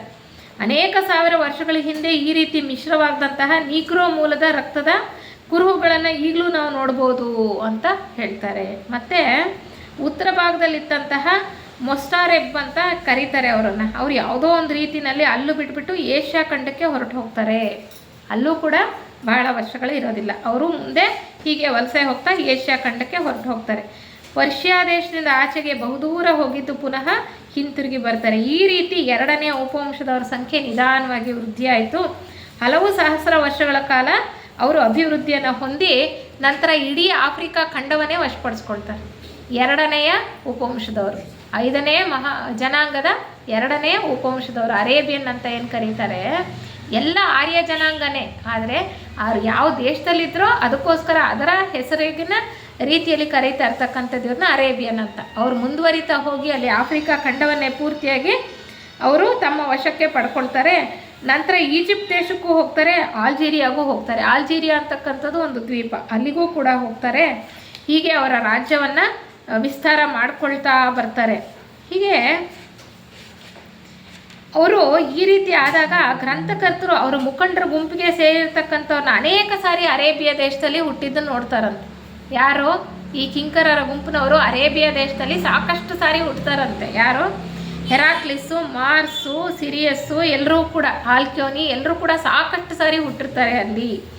ಅವರು ಅದನ್ನು ಅವರು ಕಂಡುಕೊಂಡು ಇಲ್ಲಿ ಹೇಳ್ತಾರೆ ಯಾವ ರೀತಿ ಅವರು ಒಂದೊಂದು ಸಂಬಂಧದಲ್ಲಿ ಇದ್ದರು ಅಂತ. ಅದಾದಮೇಲೆ ಅವರು ಹೇಳ್ತಾರೆ, ಅಲ್ಲಿಂದ ಆಫ್ರಿಕಾದ ಮೂಲ ನಿವಾಸಿಗಳಿತ್ತಲ್ಲ, ಅವ್ರಿಗೂ ಇವ್ರಿಗೂ ಭಾಳ ಅಂತರ ಇತ್ತು. ಮೂಲ ನಿವಾಸಿಗಳನ್ನು ಇವರು ತಮ್ಮ ಉಪಯೋಗಕ್ಕೋಸ್ಕರ ಬಳಸ್ಕೊಳ್ತಾ ಬಂದರು ಅಂತ ಹೇಳ್ತಾ ಹೋಗ್ತಾ, ಮತ್ತು ಅರಬ್ಬರು ಮಡಗಾಸ್ಕರ್ ಮೇಲೆ ಮುತ್ತಿಗೆ ಹಾಕ್ತಾರೆ, ಆದರೆ ಅದು ಯಶಸ್ವಿ ಆಗೋದಿಲ್ಲ. ಪರ್ಷಿಯಾ ದೇಶದ ಸುಮೀರೋ ಆರ್ಕೆಡ್ಸು ಮಹಾಚಕ್ರಾಧಿಪತ್ಯ, ಮೆಸೊಪಟೋಮಿಯಾ ಮತ್ತು ಟರ್ಕ್ಸ್ಟಾನ್ಗಳು ಚಿಕ್ಕ ಚಿಕ್ಕ ರಾಷ್ಟ್ರಗಳಾಗಿ ಒಡೆದು ಹೋಗುತ್ತೆ. ಮೆಸೊಪಟೋಮಿಯಾ ನಾವು ನೋಡ್ತೀವಲ್ಲ, ನಾಗರಿಕತೆ ಅಂತಕ್ಕಂಥದ್ದು ಅಲ್ವಾ. ಹರಪ್ಪ, ಮೊಹೆಂಜೊದಾರೋ ಅಂತ ನಾವು ಹೇಳೋ ಹಾಗೆ ಹೀಗೆ ಮೆಸೊಪಟೋಮಿಯಾನು ಒಂದು ನಾಗರಿಕತೆ ಅಲ್ಲಿ ಬೆಳೆದಿದೆ ಅಂತ ಹೇಳ್ತೀವಲ್ಲ, ಹೀಗೆ ಕೊನೆಗೆ ಬರ್ತಾ ಬರ್ತಾ ಅರೇಬಿಯಾ ದೇಶದ ರಾಜಮನೆತನದಲ್ಲಿ ಕಲಹಗಳು ಉಂಟಾಗುತ್ತೆ. ಆವಾಗ ಅರಬ್ ರಾಜನ ಒಬ್ಬ ದಾಯಾದಿ ಇರ್ತಾನೆ. ಅರಬ್ ರಾಜನ ಒಬ್ಬ ದಾಯಾದಿ ನಾನೇ ಸ್ವತಂತ್ರ ಅಂತ ಘೋಷಣೆ ಮಾಡ್ತಾನೆ. ಎಷ್ಟು ಇತಿಹಾಸದಲ್ಲಿ ನೋಡ್ತೀವಲ್ಲ, ಹೇಗೆ ಒಬ್ಬ ರಾಜ ಇನ್ನೊಬ್ಬನ ಮೇಲೆ ದಂಡೆತ್ತು ಹೋಗ್ತಕ್ಕಂಥದ್ದು, ಅವರಲ್ಲೇ ಇರ್ತಕ್ಕಂಥವ್ರ ಮಧ್ಯದಲ್ಲಿ ಭಿನ್ನಾಭಿಪ್ರಾಯ, ಅವ್ರು ಬೇರೆ ಬೇರೆ ರಾಜ್ಯಗಳನ್ನು ಮಾಡ್ಕೊಳ್ತಕ್ಕಂಥದ್ದು. ಹಾಗೆ ಅವನು ಪರ್ಷಿಯಾ ದೇಶದ ರಾಜ್ಯವನ್ನು ವಹಿಸ್ಕೊಳ್ತಾನೆ. ಪರ್ಷಿಯಾ ಅಂದರೆ ಈಗಿನ ಇರಾನ್ ದೇಶ. ಅಲ್ಲಿನ ಆ ದೇಶವನ್ನು ವಶಪಡಿಸ್ಕೊಂಡು ಅದು ಸ್ವತಂತ್ರ ಅಂತ ಹೇಳಿ ಸುಮಾರು 200 ವರ್ಷಗಳ ಕಾಲ ಅವನು ಆ ಒಂದು ಚಕ್ರಾಧಿಪತ್ಯವನ್ನು ಉಳಿಸ್ಕೊಂಡಿದ್ದ ಅಂತ ಹೇಳ್ತಾರೆ. ಹೀಗೆ ಇದ್ರೂ ಕೂಡ ಆಗಾಗ ಯುದ್ಧಗಳು ಅಂತಕ್ಕಂಥದ್ದು ನಡೀತಾನೆ ಇರುತ್ತೆ. ಮಧ್ಯ ಏಷ್ಯಾದ ಅಲಮಾರಿ ಕಾಡು ಜನರು ಪದೇ ಪದೇ ಇವ್ರ ಮೇಲೆ ಆಕ್ರಮಣವನ್ನು ಮಾಡ್ತಾನೆ ಇರ್ತಾರೆ. ಅಂದರೆ ಮೂಲ ನಿವಾಸಿಗಳು ಎಲ್ಲ ಕಡೆ ಇದ್ರು ಅಲ್ವಾ, ಎಲ್ಲಿರಲಿಲ್ಲ ಹೇಳಿ. ಅಮೆರಿಕಾದಲ್ಲೂ ಈಗಲೂ ನಾವು ಹೇಳ್ತೀವಿ ಮೂಲ ನಿವಾಸಿಗಳಿದ್ದರು, ಆಫ್ರಿಕಾದಲ್ಲಿದ್ದರು, ಅದೇ ರೀತಿ ಎಲ್ಲ ಪ್ರದೇಶಗಳಲ್ಲೂ ಇದ್ದರು. ಈ ಮೂಲ ನಿವಾಸಿಗಳು ಹಿಂದಿನ ಒಂದು ಜನಾಂಗಕ್ಕೆ ಸೇರಿದವರು, ಹೆಚ್ಚು ಮುಂದುವರೆದವರಲ್ಲ, ತಿಳುವಳಿಕೆ ಉಳ್ಳವರಲ್ಲ. ಆದರೆ ಇವ್ರು ಹೋಗಿ ಅಲ್ಲಿ ಸೇರಿಕೊಂಡಾಗ ಇವ್ರಿಗೂ ಘರ್ಷಣೆಗಳು, ಯುದ್ಧಗಳು ನಡೀತಾನೆ ಇತ್ತು ಅಂತ ಹೇಳ್ತಾ ಕೊನೆಗೆ ಹೇಳ್ತಾರೆ, ಪರ್ಷಿಯಾ ಮತ್ತು ಚಾಲ್ಡಿಯಾ ದೇಶಗಳಿದ್ದಂತಹ ಅರೇಬಿಯನ್ ಚಕ್ರಾಧಿಪತ್ಯ ಸಂಪೂರ್ಣವಾಗಿ ಬಿದ್ದು ಹೋಗುತ್ತೆ. ನಂತರ ಹಲವಾರು ವರ್ಷಗಳ ಕಾಲ ಅರಾಜಕತೆ, ರಕ್ತಪಾತಗಳು ನಡೀತಾ ಹೋಗುತ್ತೆ ಅಂತ. ಈ ಅರೇಬಿಯನ್ ಒಂದು ಚಕ್ರಾಧಿಪತ್ಯ ಇದೆಯಲ್ಲ, 2ನೆಯ ಉಪವಂಶದ ಚಕ್ರಾಧಿಪತ್ಯ ಸಾಕಷ್ಟು ಶತಮಾನಗಳ ಕಾಲ ಅಲ್ಲಿ ಇಲ್ಲಿ ನಡೀತಾ ಬರುತ್ತೆ. ದಕ್ಷಿಣ ಆಫ್ರಿಕಾ, ಮುಖ್ಯವಾಗಿ ಆಫ್ರಿಕಾ ಖಂಡ, ಮತ್ತು ಈ ಒಂದು ಸೊಮಾಲಿ ದೇಶ, ಅಲ್ಜೀರಿಯಾ ಮತ್ತು ಅರೇಬಿಯಾ, ಈ ಎಲ್ಲ ಕಡೆಗಳಲ್ಲೂ ಕೂಡ ಅವರು ಹರಡ್ತಾ ಸಾಕಷ್ಟು ವರ್ಷಗಳು, ಶತಮಾನಗಳವರು ಈ ಒಂದು ರಾಜ್ಯಭಾರವನ್ನು ಮಾಡ್ತಾ ಬರ್ತಾರೆ. ಕೊನೆಗೆ ಆ ಪರ್ಷಿಯಾ ಮತ್ತು ಚಾಲ್ಡಿಯಾ ದೇಶದಲ್ಲಿ ಹೋಗಿದ್ರಲ್ಲ ಅರೇಬಿಯನ್ ಚಕ್ರಾಧಿಪತ್ಯ, ಅದು ಕೊನೆಗೆ ಪೂರ್ತಿಯಾಗಿ ನಾಶ ಆಗೋಗುತ್ತೆ. ಅದಾದ ನಂತರ ಸಾಕಷ್ಟು ಕಾಲ ಮತ್ತೆ ಇನ್ನೊಂದು ಜನಾಂಗ ಬರೋದಕ್ಕೆ ಮುಂಚೆ ಸಾಕಷ್ಟು ಅಲ್ಲಿ ರಕ್ತಪಾತಗಳು, ಅರಾಜಕತೆ ಅಂತಕ್ಕಂಥದ್ದು ಇರುತ್ತೆ. ಇದೆಲ್ಲ ಆದ ನಂತರ ಮತ್ತೆ ಮನು 3ನೆಯ ಉಪವಂಶದ ಜನರನ್ನು ಪರ್ಷಿಯಾ ದೇಶಕ್ಕೆ ಕರ್ಕೊಂಡು ಹೋಗ್ತಾನೆ. ಇಲ್ಲಿಗೆ 2ನೆಯ ಉಪವಂಶದ ಒಂದು ಕತೆ ಮುಗಿಯುತ್ತೆ ಅವ್ರು ಹೇಳ್ತಕ್ಕಂಥದ್ದು.